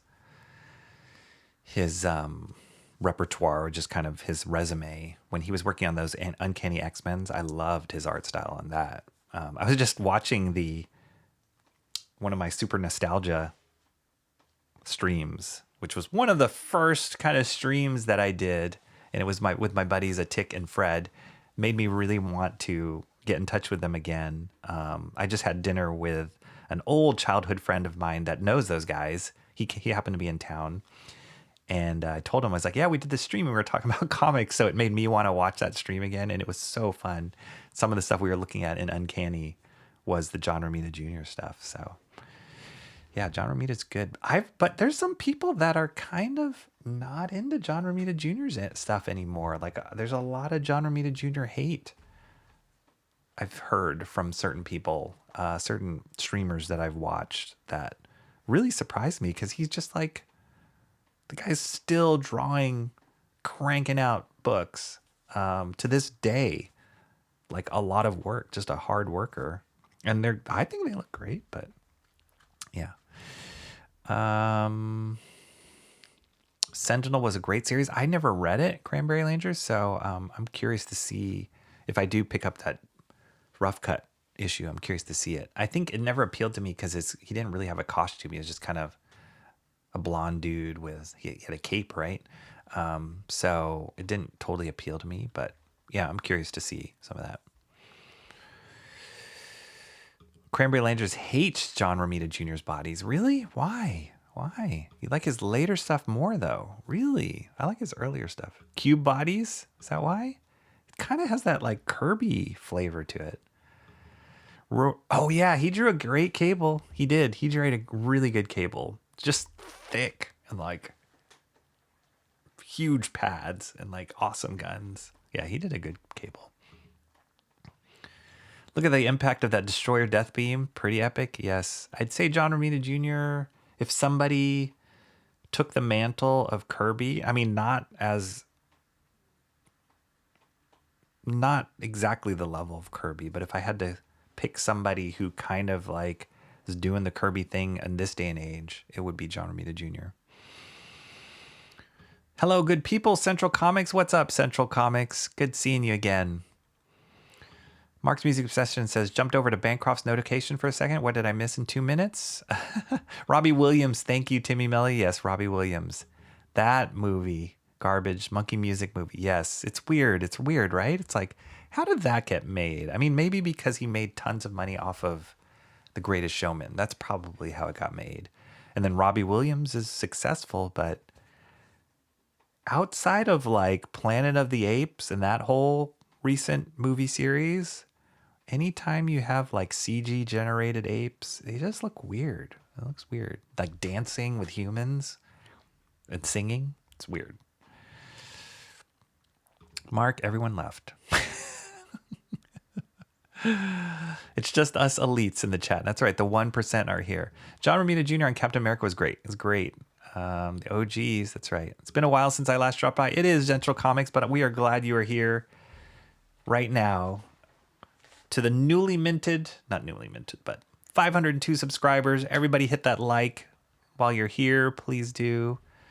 Continue to help me build this channel. It's awesome. We can talk more comics and monkeys. Oh, Sentry, not Sentinel. Yes, maybe I have that confused. That's right. I think I had that confused. I had the Cubist. I hate the Cubist look. Really find it unnerving. That's why I dislike his earlier stuff more. John Romita Jr. on Punisher. Oh yeah, he did a good Punisher. I guess anybody like thick and Cubist, as Cranberry Langer says, or like blocky. It's awesome. That's probably why I don't like him as much on Spider-Man. I think he draws a cool Peter Parker, but Spider-Man himself being so blocky doesn't feel totally right to me. Cranberry Lane just read the Sentinel series, not the Sentry series. Got it. What's up, Bancroft? That's not a knife. That's a knife. I've only read up to issue 2 of this. The art is insane. Are you talking about Redcoat? Yeah, we're at issue 10 now, and the art has consistently, outside of the guest artist, which was on 2 issues, I believe I want to guess it was like 6 and 7, or maybe 7 and 8. Maybe 7 and 8. And he was okay. The artist was good. He was fine, but he wasn't Brian Hitch.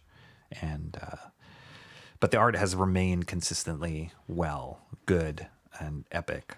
So here we go. We're on Redcoat number 10, one of the current books that I have picked up since issue 1. And this one introduces Annie Get Your Gun, or Annie Oakley, I believe. There she is. So too bad Emo left, because I know Emo loves history, and she was super excited about the idea of Annie Oakley being in this book. So yeah, it's fun. It's dense. The artwork in this is dense, as is all the Redcoat and Geiger. We're going to look at Geiger after this one. The new Geiger came out as well. There she is, Annie Oakley. I will say that I don't feel like Brian Hitch draws the cutest gals. It's like, I feel like he uses himself for reference a lot. Like he's looking at the mirror a lot, and as many artists do. And you can see it like in these faces. Like this must be hints of what Brian Hitch looks. But I also kind of feel like you see it in the women's faces too. You know what I'm saying? So it's like, there's some cute pictures of the women, but sometimes they don't look as appealing to me. But his Redcoat's awesome, and as a character in general, Redcoat is great concept, kind of immortal and living through history, can't die, kind of a bumbling idiot, really sarcastic, doesn't care about stuff just because he's like, I've been there, I've lived through it. But it's kind of cool how Jeff Johns, the writer, interweaves history into this book and makes it fun, entertaining, adds a hint of like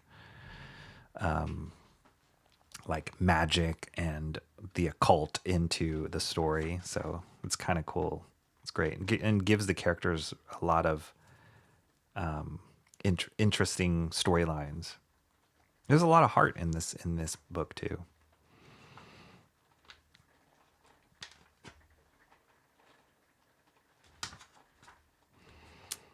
So yeah, he's drawing tons of look at those cobblestone road and all these carriages, these backgrounds here. I'm not sure what he's using for reference there, but it must be photographs of particular towns during that time. But yeah, it's a lot of artwork. And then this guy, so I think this is the start of a new arc. Yeah, part 1 of 3, the Northerner. I guess they're introducing him next issue. Yeah. So it's kind of cool. They have these 3 to 4 issue story arcs, and then they have a bigger story happening behind the scenes, bigger timeline.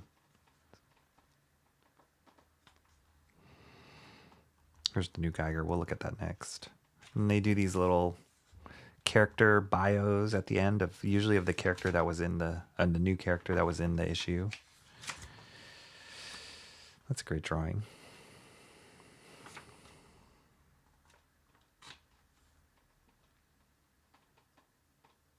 There we are. So we kind of hit this point. Redcoat. Now here's the Northerner coming in. That's cool. I love stories like that too. It's like you have these mini adventures that happen, but there's something, a bigger storyline happening. And the Ghost Machine stuff, they're doing that a lot in all these titles.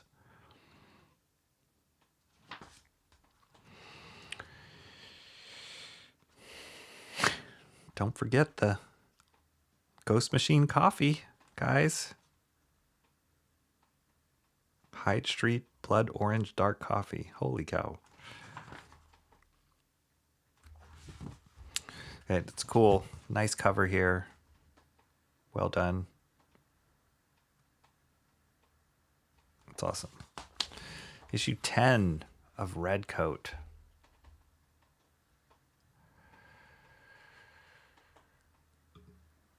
Put a couple of your suggestions into the art share. Oh, nice. Wow. Which ones? Which suggestions? That's awesome. Thank you. Timmy Mello says, I draw blocky. Love art share. Mark's music obsession. Any Mohawk friend art. What's his name? The Wheel of Destiny guy. What? It depends. I like Umberto Ramos. Good work is really blocky. Yes. But I want more than rectangles. Timmy Mello. It's Uncanny Valley-ish for me, and it's really midway. Wow. That's so interesting. Yeah, Umberto Ramos, he's got a graphic, more graphic-ish style to his work. I also put Meglia in that category. Carlos Meglia, I think he passed away. Has a very Umberto Ramos flavor to his stuff. I'm trying to think who else does blocky.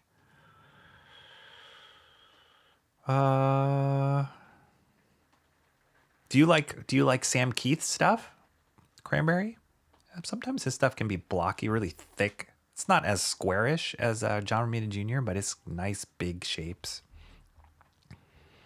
I like his backgrounds more than anything. Brad Anderson's colors are epic. They're incredible. And he's doing this. Brad Anderson's coloring on Geiger, Redcoat, and Brook Exodus. I don't know how that guy does it. He must have assistants. I have no idea he's doing it. And each one is so epic, so cinematic. He's a great colorist, really, really good colorist. He's killing it on Ghost Machine stuff. Great interiors. If it leans a ton into it, I like it more stylized. Less like people with deformities and bodies that wouldn't work. It's definitely a foundational thing, I guess, that must work its way into the final piece. Working with blocks and cubes always seem to give a structure of more fuller, bulkier look. Yeah. Guess we gotta fire Salvador Dali. Awesome one says. Or like Michelangelo, you've seen his drawings. They're super blocky, like chunky. Sculptural. Michelangelo, I think at heart was a sculptor, and that came across in his drawings. The sculptural aspect of it. Ghost Machine Coffee, the orange one sounded good. Yes, unless it kills you, as Hyde Street is known to do. Why is everyone selling coffee now? I don't know. I don't know what that has to do with comics. I've never figured that out. They must either, I'm guessing somebody in Ghost Machine is either an investor or is good friends with the person who owns that coffee company. So it's like a joint thing. Who knows? It's weird. But coffee comics, I mean, I could get on board with that. It's just kind of weird. Looks cool, Central Comics says. Am I missing out on a business opportunity? Maybe. My brother always says my warm-ups and practices look like cube people. There's Comrade Sammy's in the chat. Roblox, right? No, not Roblox. Minecraft. Blocky. There you go. Blocky. That's a different kind of blocky. Oh, the Cranberry. Come on. She's awesome. What's her name? Asher. So her premise, which is pretty awesome, is she has the same powers or radiation poisoning or mutation as Geiger does, and yet she's able to control it better. They're having a standoff here. This is like where he meets her. And I think, if I remember correctly, a lot of the stories, he's trying to find other people that had this same kind of thing happen to them so he could figure out how to control it and deal with it. It's really cool. So he's having problems here.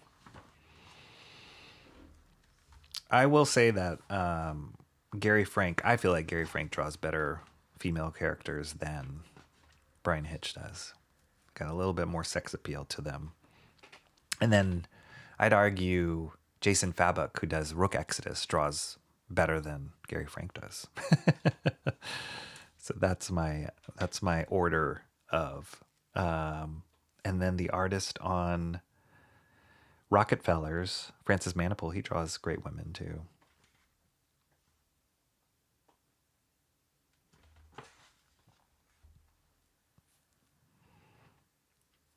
So it's kind of interesting. We were talking about this on the master stream, the Steranko master stream that I was working on, about the number of hatching and lines on a woman's face.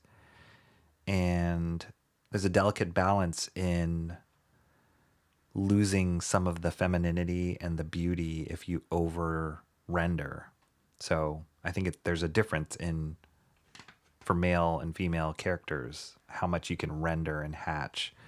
So like here, he's got quite a bit of hatching here, defining this this muscle here on her jaw, and it's less soft, she looks a little harder. Arguably her character is a bit hard, not meant to be like a soft, super feminine woman, so can kind of get away with it, but just defining that jaw, and he does it here on the shadow side of her often. Oh, it's out of focus. It does give it a little bit more like a manly jaw, masculine feel to it.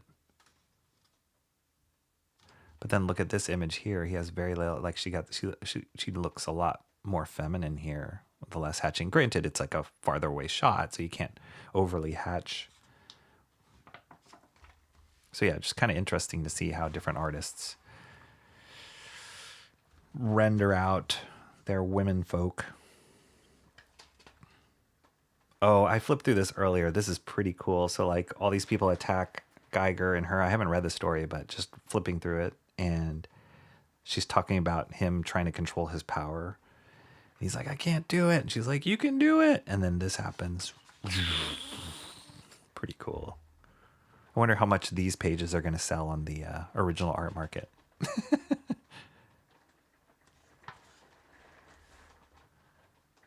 It's pretty cool. His design is awesome. Geiger's design is awesome. It's a cool look. There she is, all radiated.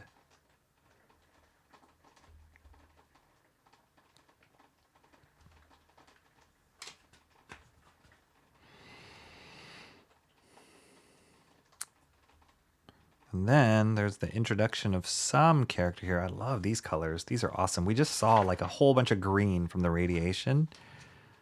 Cool colors here. Cool as in temperature cool. But then we go into this red underground world, dungeon or whatever. And it's awesome.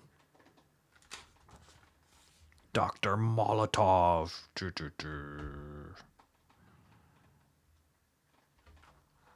That's cool. I love that cover.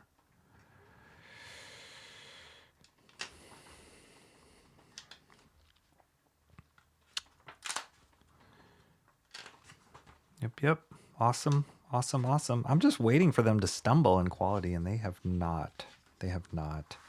Funny thing is when I was rewatching some of that old stream, the Super Nostalgia stream with my friends, one of the things I was talking to him, my friend Atik was asking me, he's like, hey, are you picking up any, you followed the comic market, what are you picking up now? Is there any regular books you're picking up now? And I was like, you know what? There's not really at the time that I did that stream, I was like, there's not really anything I'm picking up regularly. I'm just looking at more independent stuff and picking up old issues that I like for the nostalgia aspect of it, things that I grew up with. But now, like I said, almost a year later since when I did that stream, there are quite a few books I am on picking up regularly, and most of them are these Ghost Machine books. Issue 12. I have all 12 issues already on this one. I have all 10 issues of Redcoat, and Rook Exodus I think is going to start up again soon. Here's another book that I am picking up on a regular is The Moon is Following Us by Daniel Warren Johnson. We are already on issue number 7 for this one. And it's been fun. It's a fun, weird, whimsical tale that Daniel Warren Johnson and Riley Rossmo are tag teaming on.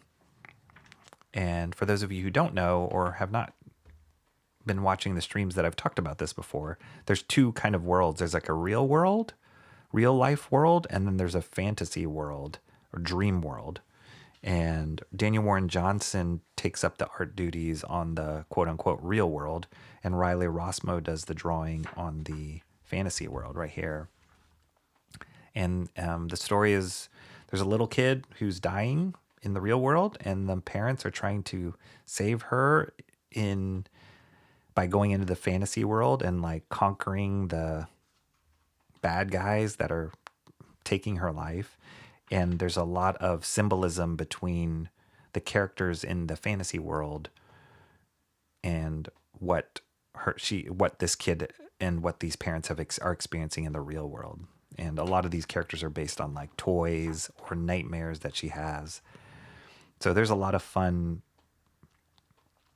creativity going on, almost like unbridled imagination, because as kids, we come up with all sorts of crazy stuff, and but they make it real in this world, which is kind of cool. Like I haven't read it, but I flipped through this earlier. There's this weird fox character that's in the dreamland, and it like swallows the mom's arm and then turns her arm into a fox hand. It's kind of cool. It's very video game-ish.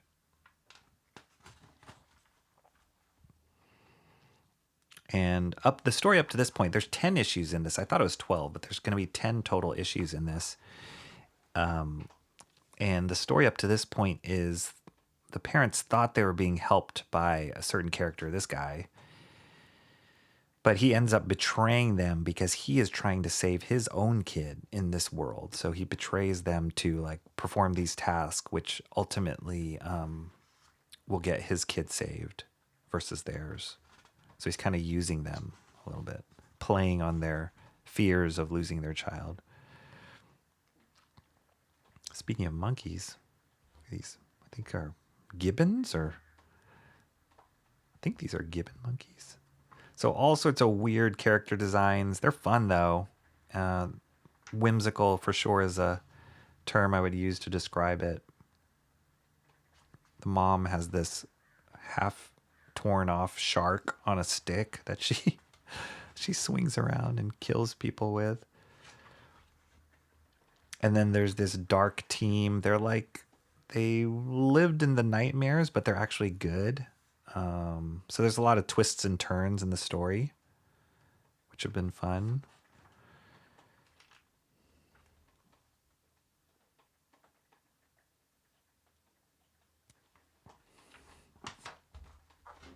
And then this is the mom's mom. So the grandmom is also one of the bad guys in the story. So they have a complicated relationship, the mom and the grandma.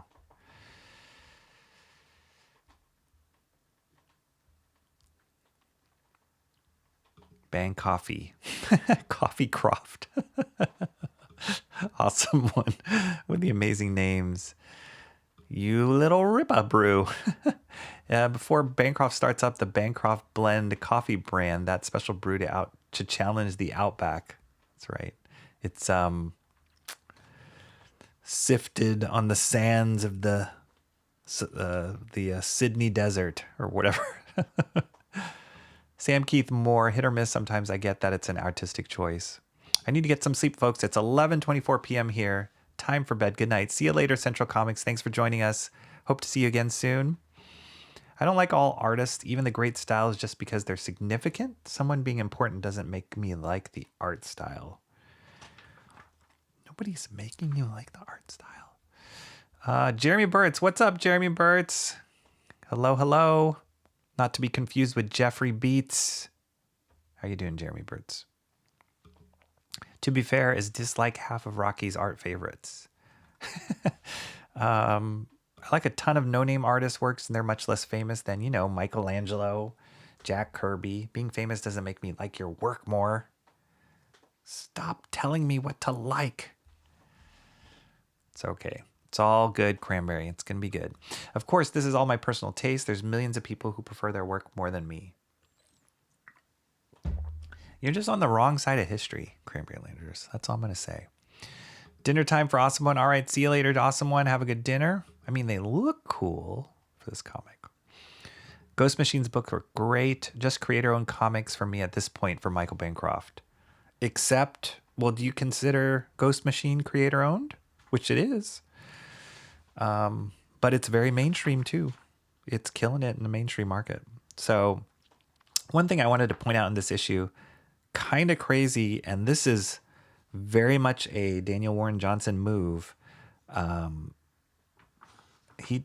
This takes a serious turn. And so I didn't read this story yet, but I just got, when I flipped through the pages, I was like, whoa, what just happened? So this is the dad in the story, and he has a flashback memory of his as a kid. Here, he's this is when he's a kid. And basically they're like, oh, Duncan, the dad's name, don't you remember Uncle Jeff? He's going to be looking after you tonight while Mom and I go out. And he's portrayed in this very mysterious, creepy imagery. And then there's this page here where the panel layouts are really sparse. And you see the door closing. And one of the things the uncle says is, remember now, this is our little secret. And then the door shuts and you see the bed. Like that. There is a whole thing going on there that is crazy dark. And so I'm sure that's going to affect the storyline because this is about the dreams of their childhood. And here he is left comatose. So messed up, kind of crazy. And who knows how they're going to get themselves or how they're going to tie that into the plot of the story. But that's really heavy, really dark, if I'm understanding what happened here correctly, which I think I am. Very dark. But that's kind of Daniel Warren Johnson. He'll like smack you around and then punch you smack you around with this kind of shenanigans. Fun action, over the top, like crazy action. And then he'll just punch you in the gut like as hard as he can. He did that in Do a Powerbomb. He did that in Murder Falcon. He did that in Wonder Woman Dead Earth. He did that in the first arc of Transformers. So yeah, he's kind of doing that again, and The Moon is Following Us. Ghost Machine are creator owned, so yes, so is Image. Okay, cool. So that makes sense. That makes sense. It was you, Cranberry Landers, but let's have Rocky have his moment. Were you talking to me about the art suggestions? Oh. Oh, got it. Fine. Well, Cranberry's not going to be suggesting Michelangelo or John Romita Jr. to you, apparently, or Sam Keith. Is this Deathbed? The Moonlight book. Yeah, this is the Moonlight. The Moon is Following Us. Zaid Comics. What's up, Zaid Comics? Something bad's happening in that bed, though.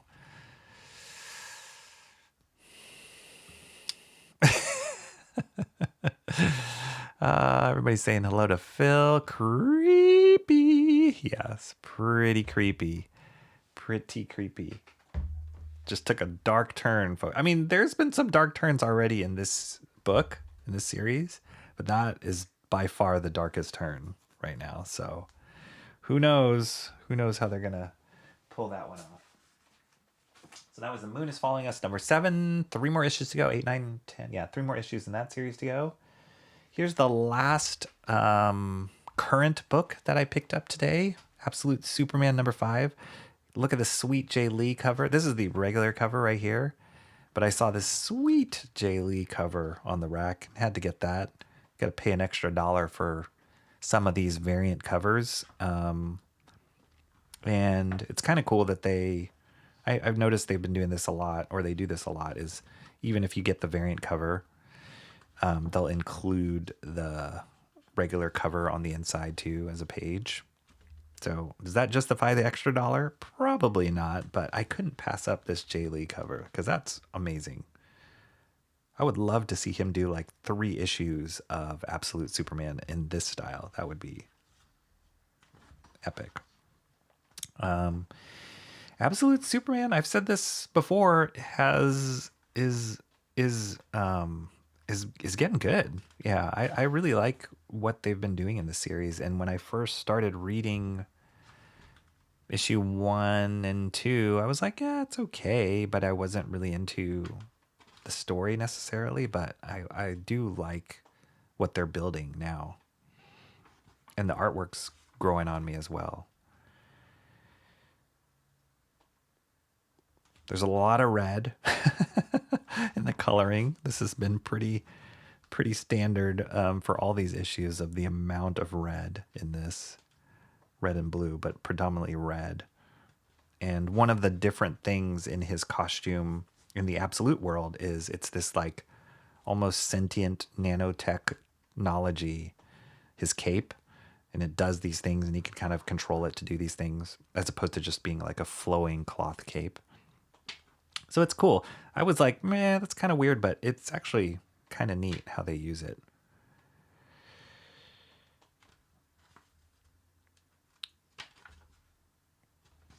And the whole time you know that bad stuff is happening at Krypton, and his parents are trying, as is the classic Superman story, his parents are trying to help him to escape this destruction of their homeland. So I think this issue, they really spell it out.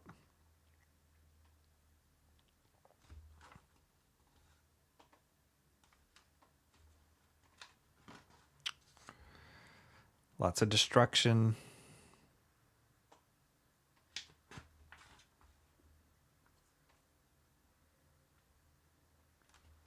It's cool.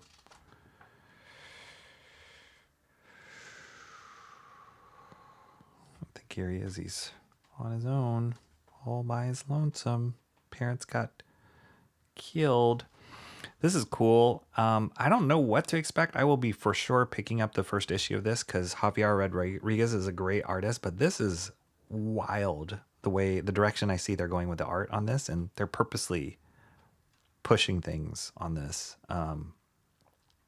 This is trippy looking. Looks very like drug-induced pop art.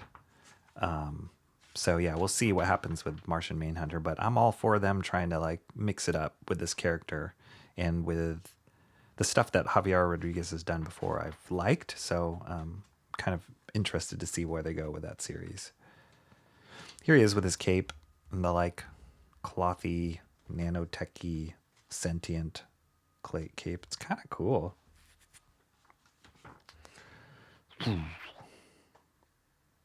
It's going to Smallville. So yeah, I don't know. I'm wondering if this is going to be like the start of a new arc of the series, but it's kind of cool, kind of dramatic.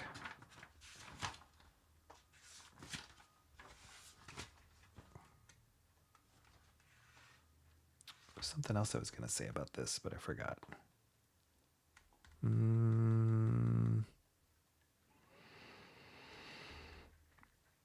I forgot. Oh, that's right. This kind of reminds me of the Trad Moore, who is the artist on... He was the artist on the Robbie Reyes Ghost Rider. That's where I first discovered Trad Moore's work. and it's awesome. It's like people describe it as like Quentin Tarantino, like super violent action, like really high impact. And his Ghost Rider stuff was amazing. And then he just started getting more popular and more popular, and he was working on other books. Like he worked on a Silver Surfer book.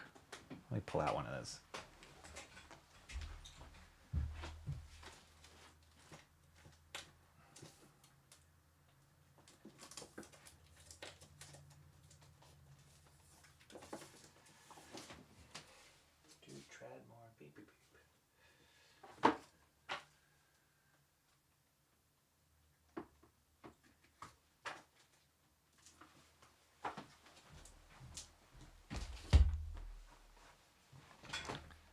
Okay, this is kind of the Tradmore like sidestep here. This was the stuff that I was talking about, Ghost Rider, and his Ghost Rider's awesome. He was like not on the bike anymore. He was on this car, this amazing like muscle car, and just like a cool, very unique style. But he did action amazingly. Lots of cool smoke and effects. Like, that's amazing. So fun. Like, just injected so much energy into reinventing Ghost Rider. Coolest looking Ghost Rider right there. Like, that is top notch. And so I loved it. Did great in this. Had these, like, crazy drug-induced mafia characters. And then he pit... Ghost Rider against him, and so there's like just huge action fights, car foo. So it was great, just great style. Look at that, that's amazing. Love this. So yeah, he got really popular in this, and then he did, some other, like this was an issue of Venom he did, Venom 150. But they're really cool. He didn't do this cover, but he did the interior. And awesome rendition of Venom. His characters always had like 12 packs instead of 6 packs. Really awesome. Great artist. Love that.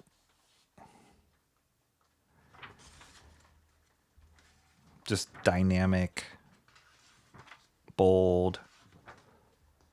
Oh, it's an awesome Scorpion. Look at that. And he would also do these like geometric things a lot, which were kind of crazy. Just part of his art style.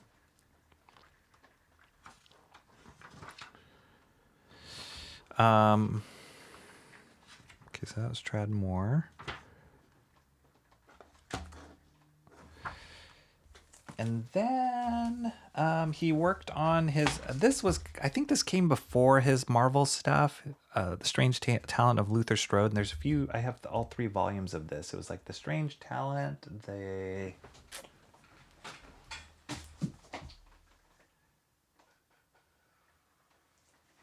Legend of Luther Strode, and then The Legacy of Luther Strode. And I think you could buy like an omnibus of all of them compiled in one thing, but... This was like, I think he did this before Ghost Rider, but you can see already the like beginnings of where he was and just how violent his stuff was. And it was crazy. This is a crazy book.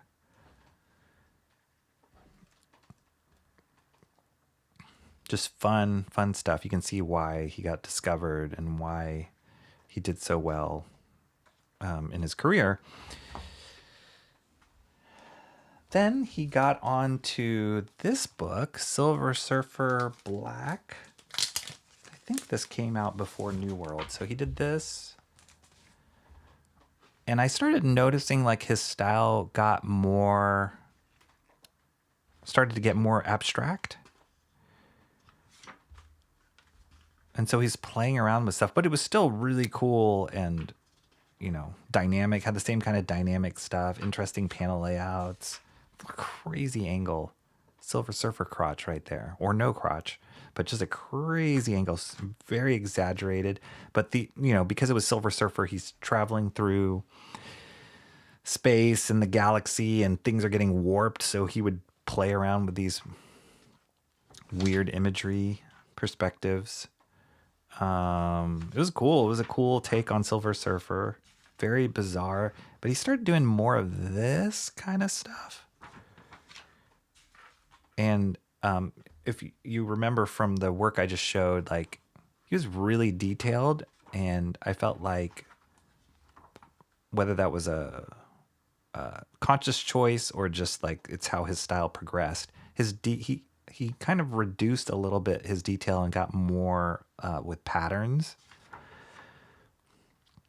and used like black shadows and stuff like that more. But see, here's those like warped geometric environments still in there. And this series just started getting weirder and weirder. That's a cool design right there. Just started getting weirder and weirder in the artwork. And then he did this book. Let me see. Silver Surfer Black came out in... When was this? 2019. New World is...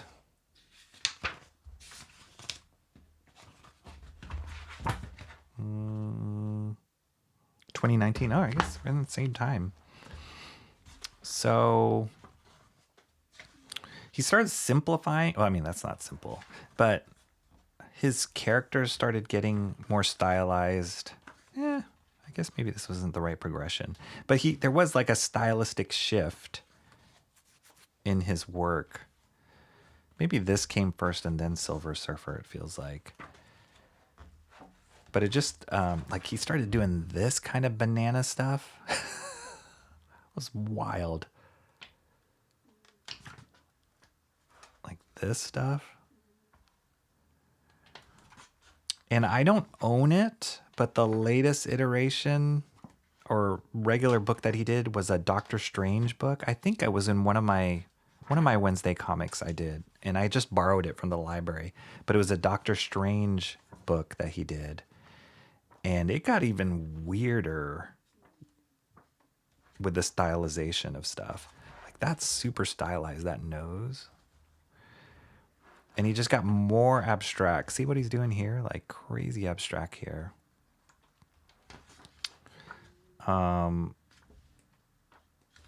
This kind of stuff. And that Doctor Strange book, some of you guys might know that Doctor Strange book. I think it was like Fallen Sunrise maybe, or something Sunrise. But that one just got way abstract.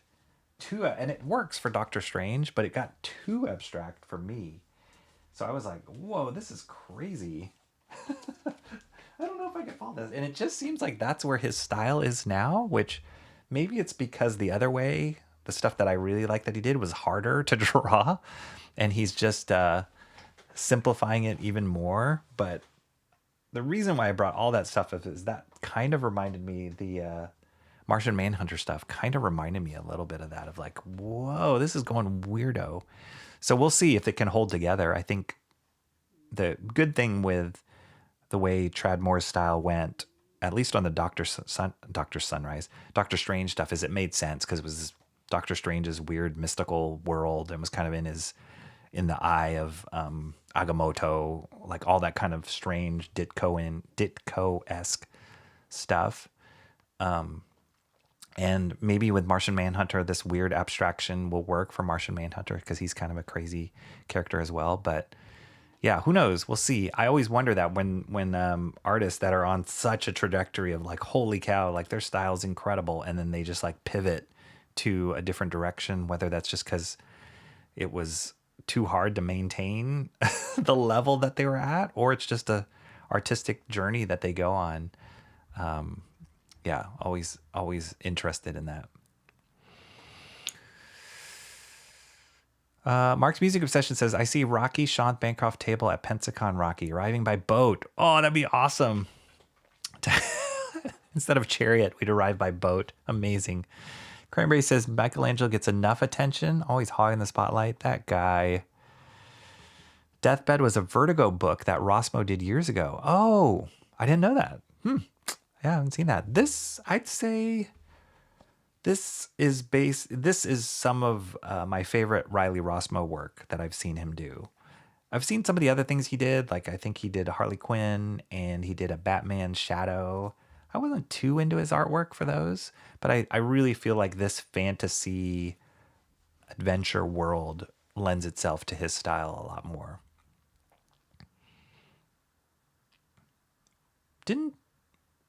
I think Riley Rossmo did a Martian Manhunter series too, if I'm not mistaken, which also was like, I wasn't that into it. He thinks he's so great by having an amazing understanding of human anatomy and inventing junk. That jerk. C.J. Lee I like. What's his face? Who did All-Star Superman? I prefer Ditko to Kirby. Steve McNiven, Adam Hughes, Arthur Adams. All great. Great choices. Green and Red, a Christmas palette. Yep.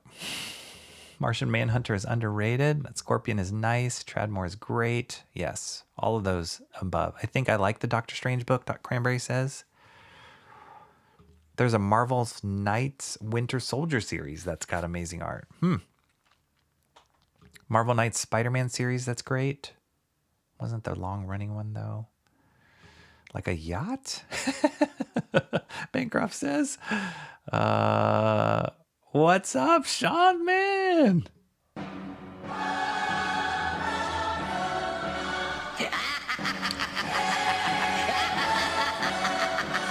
My favorite man in the chat. He used to send me a link. Now that he hit 500, nothing. Shanthan Jetty says. I charge to send links. No, we should. I am not technically prepared. I haven't done a shared link in a while, but I know I always have like sound issues I got to check out. I don't want to do that. We got to do it, Sean. We haven't been on stream together in a long time, ever since I was at your house. So we got to do it. Or you got to fly to my house and then we'll do it again. But yeah, how are you doing, Sean? Great to see you here. Oh, Sean just texted me. He said Nosfero hit 15K. What's up? Guys, drop the link in the chat for Sean's Nosfero, the Cryptwalker, the Artist Edition, and the Oxidized Edition. Art only and Oxidized Edition. Second printing and art as second printing, Oxidized Edition, and Art only edition. Drop that in the link for Sean's amazing book, Nosfero. So congratulations, man. 15K. That's awesome. That on top of working on Spring Ball. Super excited for Shanth and the future of Shanthan Jetty art. Mark's Music Obsession says, my powerboat, Bancroft. I put photo links earlier in the stream. We were talking about his amazing book called Slice of Life. We're just gonna be cruising on that boat with a martini in hand, comics on the other hand. It's gonna be amazing. That would be so baller for us to approach a comic book convention on a boat. Michael Bancroft says Shanthan Jetty art's getting too big for his britches. Holds 10 so we could take the family. Wow, that's awesome. What are those icons? Bat? Is that a bat? Is that Nosfero?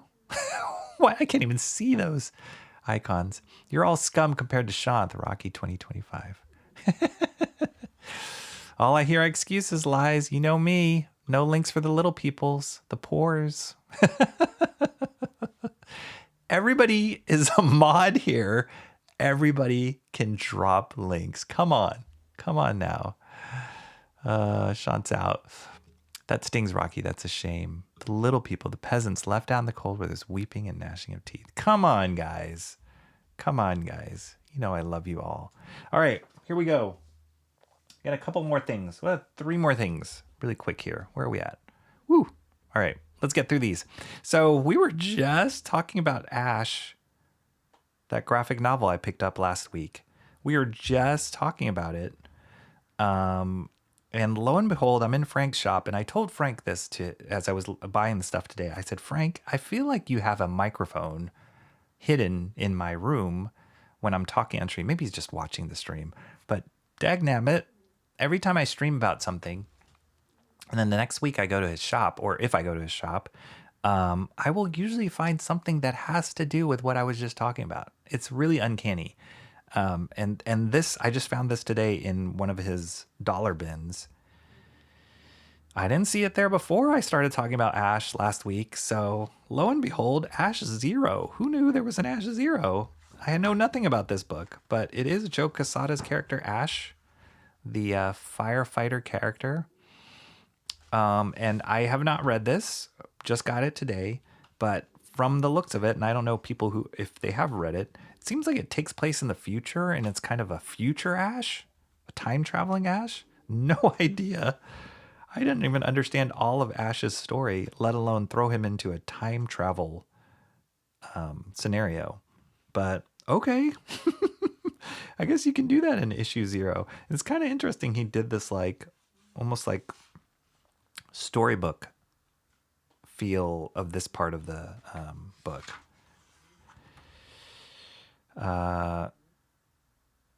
But yeah, I mean, it's Joe Quesada and must be telling some story about Ash in the future. I don't know. There's aliens here. What the heck is going on?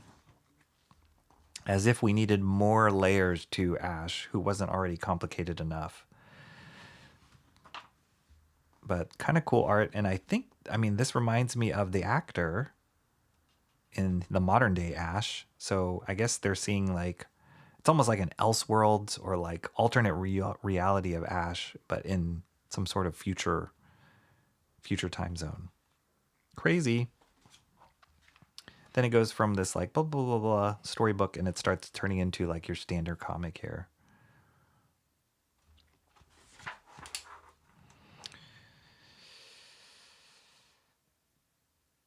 And then this guy, I don't know who this guy is. But here we are in modern day times with Ash as a firefighter again.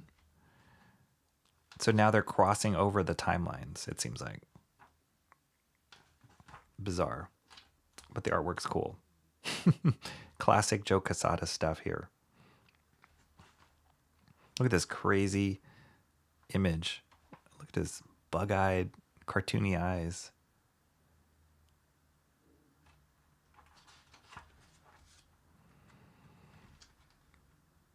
Quesada draws some cool effects too. Like he does like fire effects and smoke effects. Pretty awesome.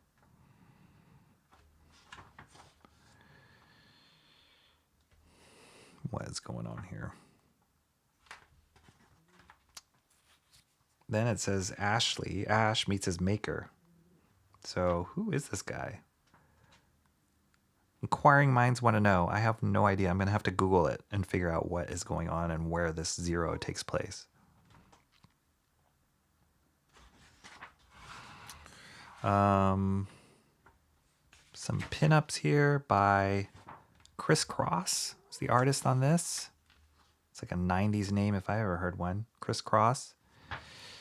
This is J.H. Williams III. Pinup there, kind of cool. This is Rick Leonardi, inked by Palmiotti, which is not the best inks on Leonardi here. And then this is a Calafiore image inked by Pete Palmiotti, who I'm assuming is Jimmy's brother? Who knows? And then here's some drawings for future Ash. What's up? You need to go out? Okay, hang on. Gotta let my cat out. Stare at this awesome Ash 0 cover for a second.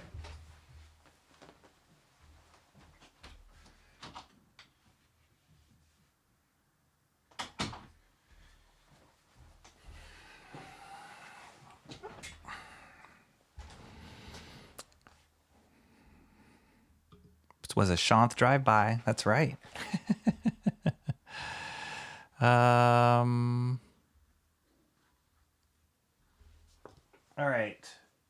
Ash Zero. So yeah, who knows? Who knows what happens? Who knows what happened in Ash Zero? All right, this was another one that I picked up in Frank's store, and I was just watching a stream by, I'm gonna look up this guy's name because I like his YouTube channel a lot, actually. He is subscribe to his channel and recommend that you guys do too if you like comic books. I've talked with him in the comments before in his videos. His name is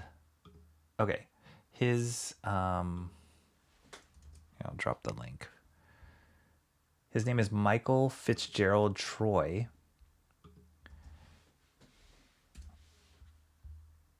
And while I'm posting links, I'm gonna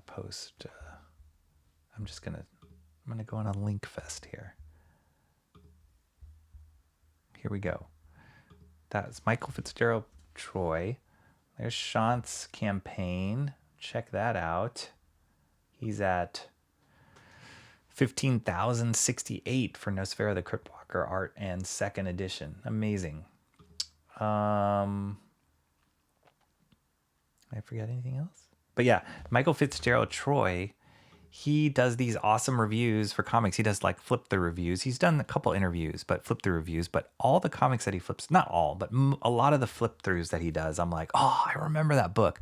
And what he comments on is very similar to what my brain goes to when I look through those books. So he just recently posted a video on this book, Super Patriot 1. I was like, that is so cool. And I remember that. And what happened to my old Super Patriot comics?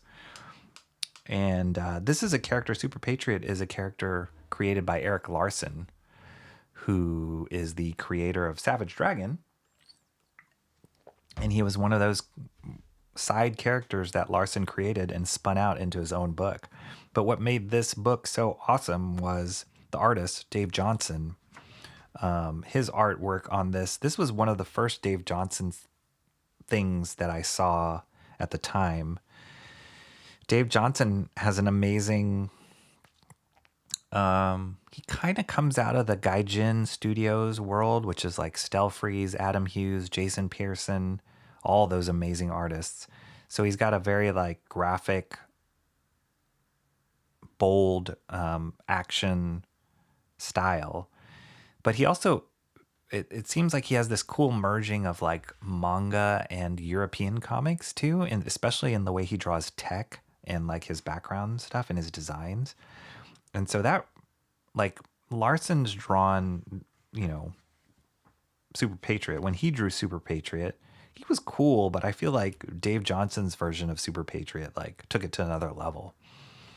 So this book was awesome, just seeing this on the rack. It looked very different from anything out there. It didn't look like Larson's work at all, but it just made Super Patriot a little bit less campy and a lot more serious. And I loved it. So lo and behold, after I saw that video on Michael Fitzgerald Troy's channel, I was like, oh yeah, what happened to that? And then I was flipping through the dollar box today and I saw Super Patriot #1. And I was like, what the heck? Stop reading my mind, Frank. Let me go get Eric Larson's version of Super Patriot. You guys can compare.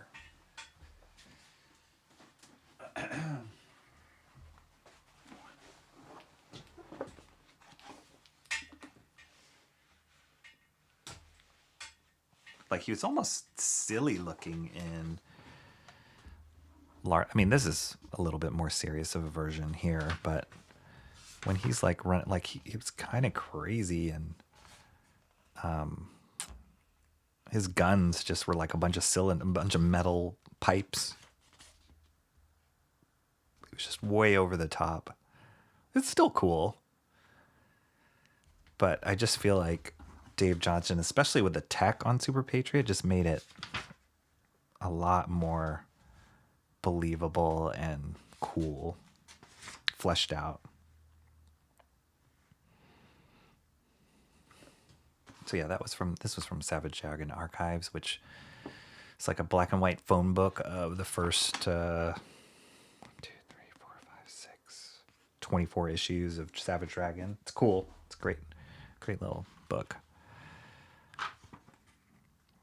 But I love these shadows. The way that Dave Johnson plays up these shadows, which is very Gaijin feeling. Look at that. That guy is cool. Like this like bolt face, screw bolt face. This is what feels very Japanese to me. Look at that Gatling gun on Super Patriot. Pretty awesome. Mark's Music Session says that first page of Super Patriot was cool. Yeah, it's great.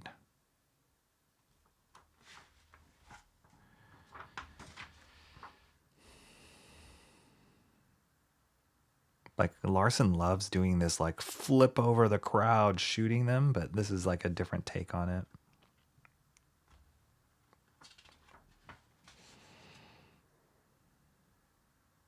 And Bolthead just got shot in the face.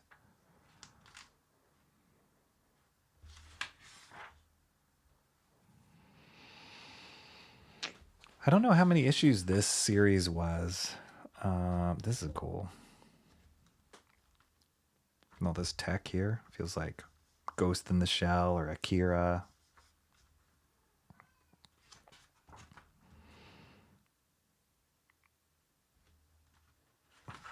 It's a great letters column name, Stars and Grapes.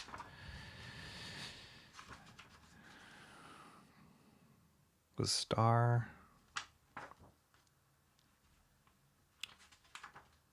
Yeah, so cool stuff. Cool blast from the past. I will be keeping my eyes out. This is awesome. I'll be keeping my eyes out for more, if I can find more issues of this Super Patriot and how many issues it went, but it's pretty awesome. Oh, this is the same. Is this the same image? Oh yeah, without the dressing. The same image. And now Dave Johnson primarily, he doesn't draw many anything regular, like regular books. He's mostly a cover artist, and he does great covers, like for all sorts of books. I think he was doing covers exclusively for like 100 Bullets, that book 100 Bullets for a long time, and he does very nice like graphic design on his covers. So awesome stuff, but I love seeing his sequential art. Super Patriot #1. Okay, last set of books. This is like a bulk deal. This was something I ran. So one of the things that the Bookshop Comics Experience does is they will bundle together, they call them starter packs. And so sometimes they'll just bundle together a mini series and then sell it as a pack, or sometimes it's like, oh, here's like 20 issues of different X books, and they'll kind of bundle it together and you can buy it. And I'll find some gems there. I've looked at stuff before on this stream that I found there, but this was one I found today, and it was kind of cool. It's Cybernary 2.0, drawn by Eric Canete, who is one of those success stories to come out of independent comic books. And I follow him on social media, and he does also a YouTube podcast about comics with a couple other guys, Sean Crystal and Matteo Scalera. Great podcast, great YouTube channel. Check it out. Subscribe to that. And then Canete is working on his own book, which I'm sure you guys know. I just cannot remember the name off the top of my head.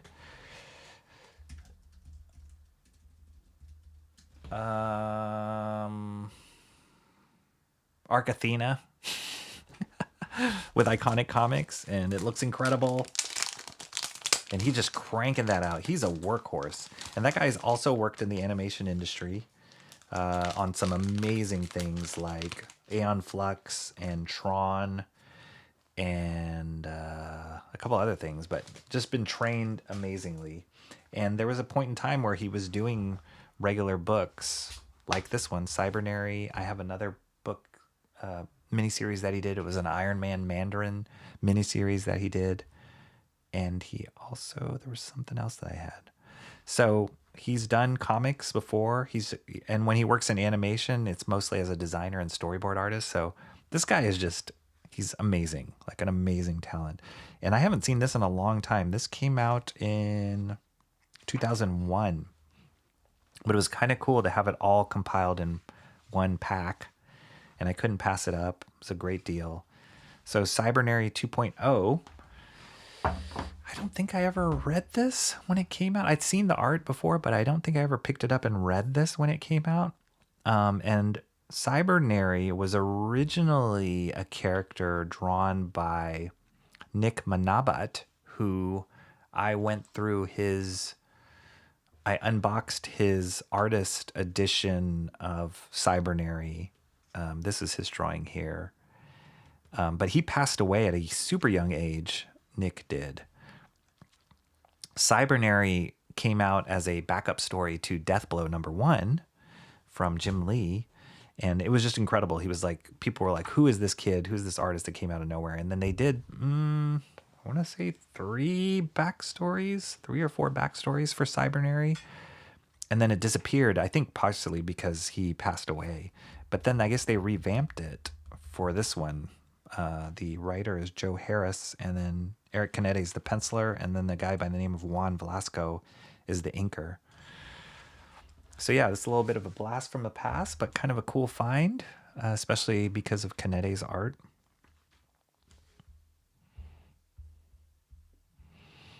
Neat, a comic podcast. Who would have thought? Iron Man Mandarin had great art. Yep, that was Canetti. I believe it's after this one too, because I feel like his artwork in that one was further developed, and I think he was doing his own inks on that one too. So this must have been one of the earlier works that he got on, because they had another inker, and I feel like most of the work he does now is like he's doing his own inks, like he's the full real deal. I don't know how the guy does what he does, and how he moves so fast. He draws so fast. He's going to start streaming. I think he's trying to set it up. I saw him post this on X, that he wanted to start like morning draw streams, like maybe like 30 minutes or 45 minutes where he's just sketching, and he'll finish a sketch and then that's the stream, which would be incredible. And knowing how fast that guy works, like I'm sure it's going to be amazing. But something that I've always seen in his work, it's just there's so much movement and dynamics, like dynamic poses in it. Probably because he worked in animation as well. So kind of built into his style. Actually, it looks like an Aeon Flux design right there. But it's cool. It's got an edge to it. Yeah, this feels very Aeon Fluxy. He must have just came off of working on Aeon Flux here. I don't know that much about this inker. Canetti's style now is a lot more loose, but it's amazing. His stuff is just really amazing. And then this looks like Cybernary. Dun, dun. Because of those horns.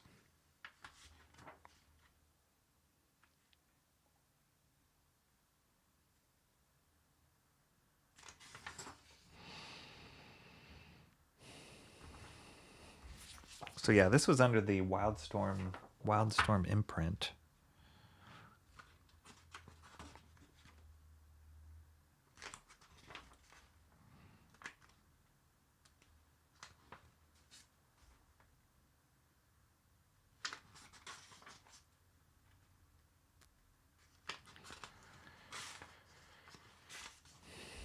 It's cool. He does cool tech too.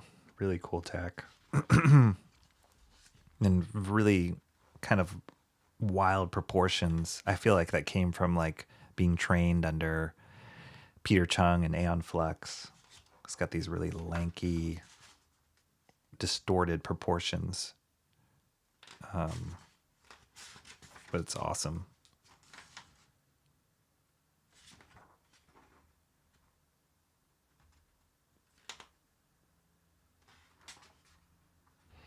I don't think this is compiled as a graphic novel, or it might be, but I've never seen it. I don't think this series was super popular. But the artwork's awesome still.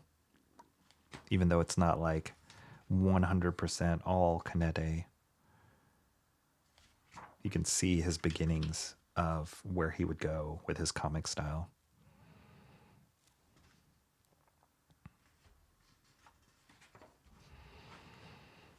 But yeah, they've got a great podcast. They have great conversations, and Kanede kind of he's kind of the like straight man, like really like insults the other guys on his stream. He just like kind of basks in the glory of Matteo Scalera, because he's kind of like a hot artist right now. It does like a lot of cool stuff, but both of them are incredible. But he's always like, oh yeah, Matteo's so great, his ego's so big. Yeah, they've got a fun podcast. My gosh, this is a lot of crowd scenes.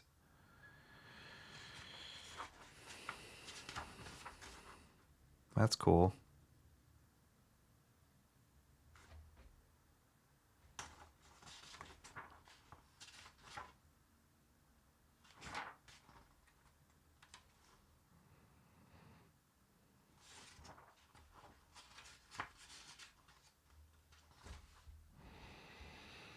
Cranberry Langer says, see, the monkey from Monkey Bone looks great.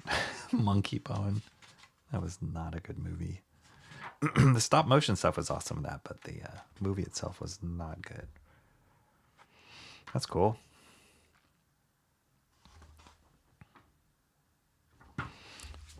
Cool. Issue 4, Cybernary. It's kind of neat, these covers as a series. Nice.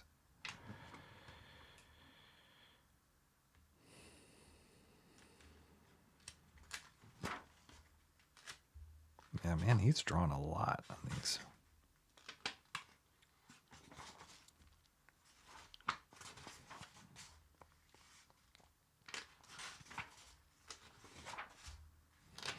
Yeah, that Arc Athena series that he did, I've not picked up any of them. I've been really tempted, but I'm kind of waiting till he finishes. I think he's on book 5 or something crazy like that. Like huge, thick graphic novels.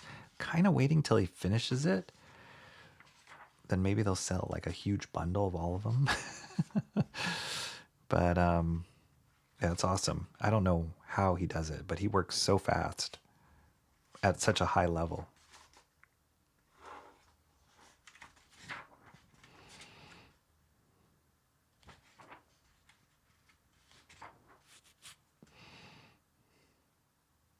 This is right around September 11th happened, I guess.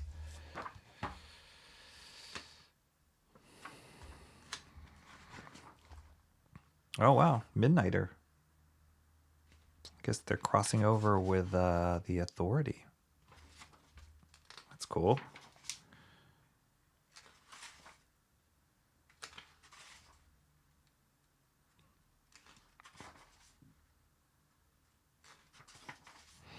Yeah, it's a shame that Nick Manabat passed away. I would be curious to see where that guy's artwork would have taken him, because he was definitely on a trajectory of like superstardom with what he came out of the gates doing. Pretty sure Eric Kanede is Filipino, and so is Nick Manabat. And by the sounds of it, Juan Velasco, that sounds like a Filipino name too. So I don't know if that had anything to do with their connection or if that was just coincidence. All right, last issue, number 6. The finale. So yeah, I got all 6 of these books for, I think it was like $9. So super deal for 6 books of this artwork. That's cool.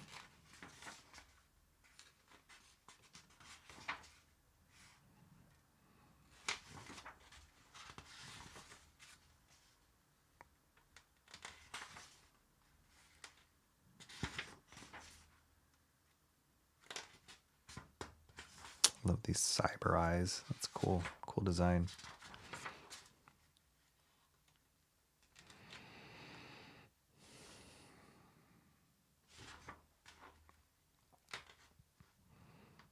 Yeah, there's just something inherently dynamic about the way Kanete draws. Nothing ever feels static. It's whether it's the angle he chooses or the pose or the exaggeration of the anatomy. It's always moving.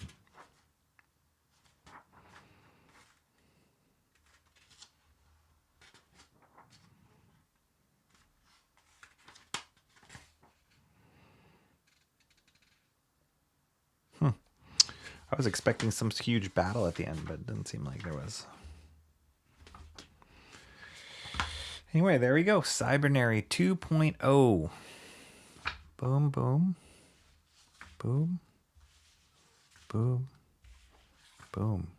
Cool covers. I think I like this one the most. This one's pretty cool too. Very cool. There you go. Early days Kanete. I really dig the architecture in Cybernary. Yeah, it's awesome. 5 and 6 are coming out at the same time, which is crazy. Those are thick books. Eric had the art done ages ago. It's the colors that take a long time. Oh, interesting. And I think somebody else is coloring it, right? I think so. I don't think he's coloring it himself. I really like the colors in this last book. Number 5, not the last one. He's still going? Did you just finish class, Emo Trash? I'm almost done. This is it. This is the last books. But welcome back. Emo Trash, you missed Redcoat with Annie Oakley. You missed it. Go back and watch this again. I miss the ads and comics from those days. They were the best. My internet literally clashed within the last 30 minutes of class, so I'm annoyed. Get a hotspot to finish, but geez, Comcast, get your ish together, I swear. Hopefully you can recover what was missed. Yeah. Gonna be a quick coffee break, then art share. Oh, dang. Oh, yes. Go check out Bancroft's art share coming on up. Always on a Wednesday. Always a fun time. With all you fun folk in there. Fun art and hilarious commentary from Bancroft and Rob on all the wild and amazing stuff that they find in the wild and vote on. Emo Trash says, I don't feel like I missed much. We're just ever so slowly discussing each and every myth that we read like weeks ago. Oh, in it's class or here. Yeah. It's fun to watch art share. Good times, Cranberry Langer says. So yeah, we had some great books. We had, I believe it was four new books today and 8 back issues. 8, and then I had 1 unboxing. 481. Maybe we'll keep a tally like I talked about at the top of the stream. Maybe we will tally up on a daily. How it would be interesting to see, like, oh, we got more regular books today, or you got more back issues today. But it's always a crapshoot. Most funny commentary from Rob. I actually like art. Yeah, the art shares that I've seen, it seems very hard to please Rob.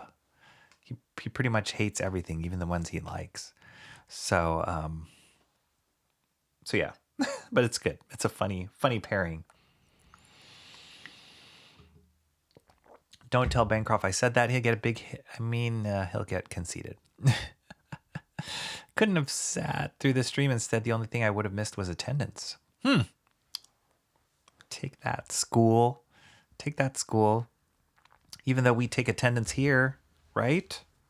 Chat Ninja, Comrade Sammy, where are you? We take attendance here. Come out wherever you are. Okay, so what's next? What's coming up? Next stream will be Master Study stream. Been working on some of those things I said I was going to finish up off stream. Been working on those. Hopefully I get those wrapped up and then get back on stream to take this one home. So that should be the next stream coming up. I'm not sure when. I'd like to try and fit it in before the end of this week. Let's see if we can do that. Let's shoot for that. So yeah, that is coming up. and then more good stuff. But we are chugging along. 502 subscribers on my channel, and a few more watch hours thanks to this long freaking stream. But thank you all for being here. See, I knew it. What? I heard those words that people call me. That's right. That's right. Comrade Sammy is here. She made it. Or not made it. She's been here and lurking as better than anybody else can lurk. That's how the Chat Ninja does it. Seems like we lost some since I left. John, Comrade Sammy's here. Rob is like that critic from Ratatouille. The guy who eats the ratatouille at the end. Like, do the quick zoom into his eyeball. Nah, it's worse. Thanks, and this was fun. Rocky in chat. I see Bancroft and Shant have joined since. Shant like popped in and disappeared.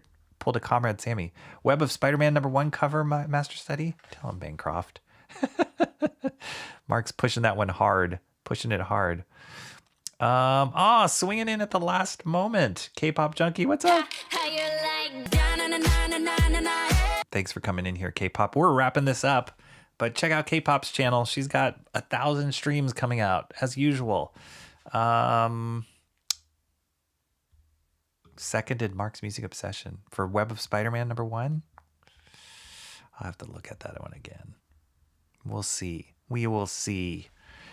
All right, guys, thank you so much for joining me this Wednesday. Please like and subscribe and comment and share this out to all your friends. I hope you enjoyed that Wednesday comics and hope that inspired you to go dig through your collections, go to a local comic book store, enjoy the art of comics. It's amazing. So many stories to tell, so much reading to catch up on. I didn't even go into the books I borrowed from the library that I'm reading as well. At any given time, I'm reading maybe like 3 or 4 books at one time. So it's crazy, but exciting.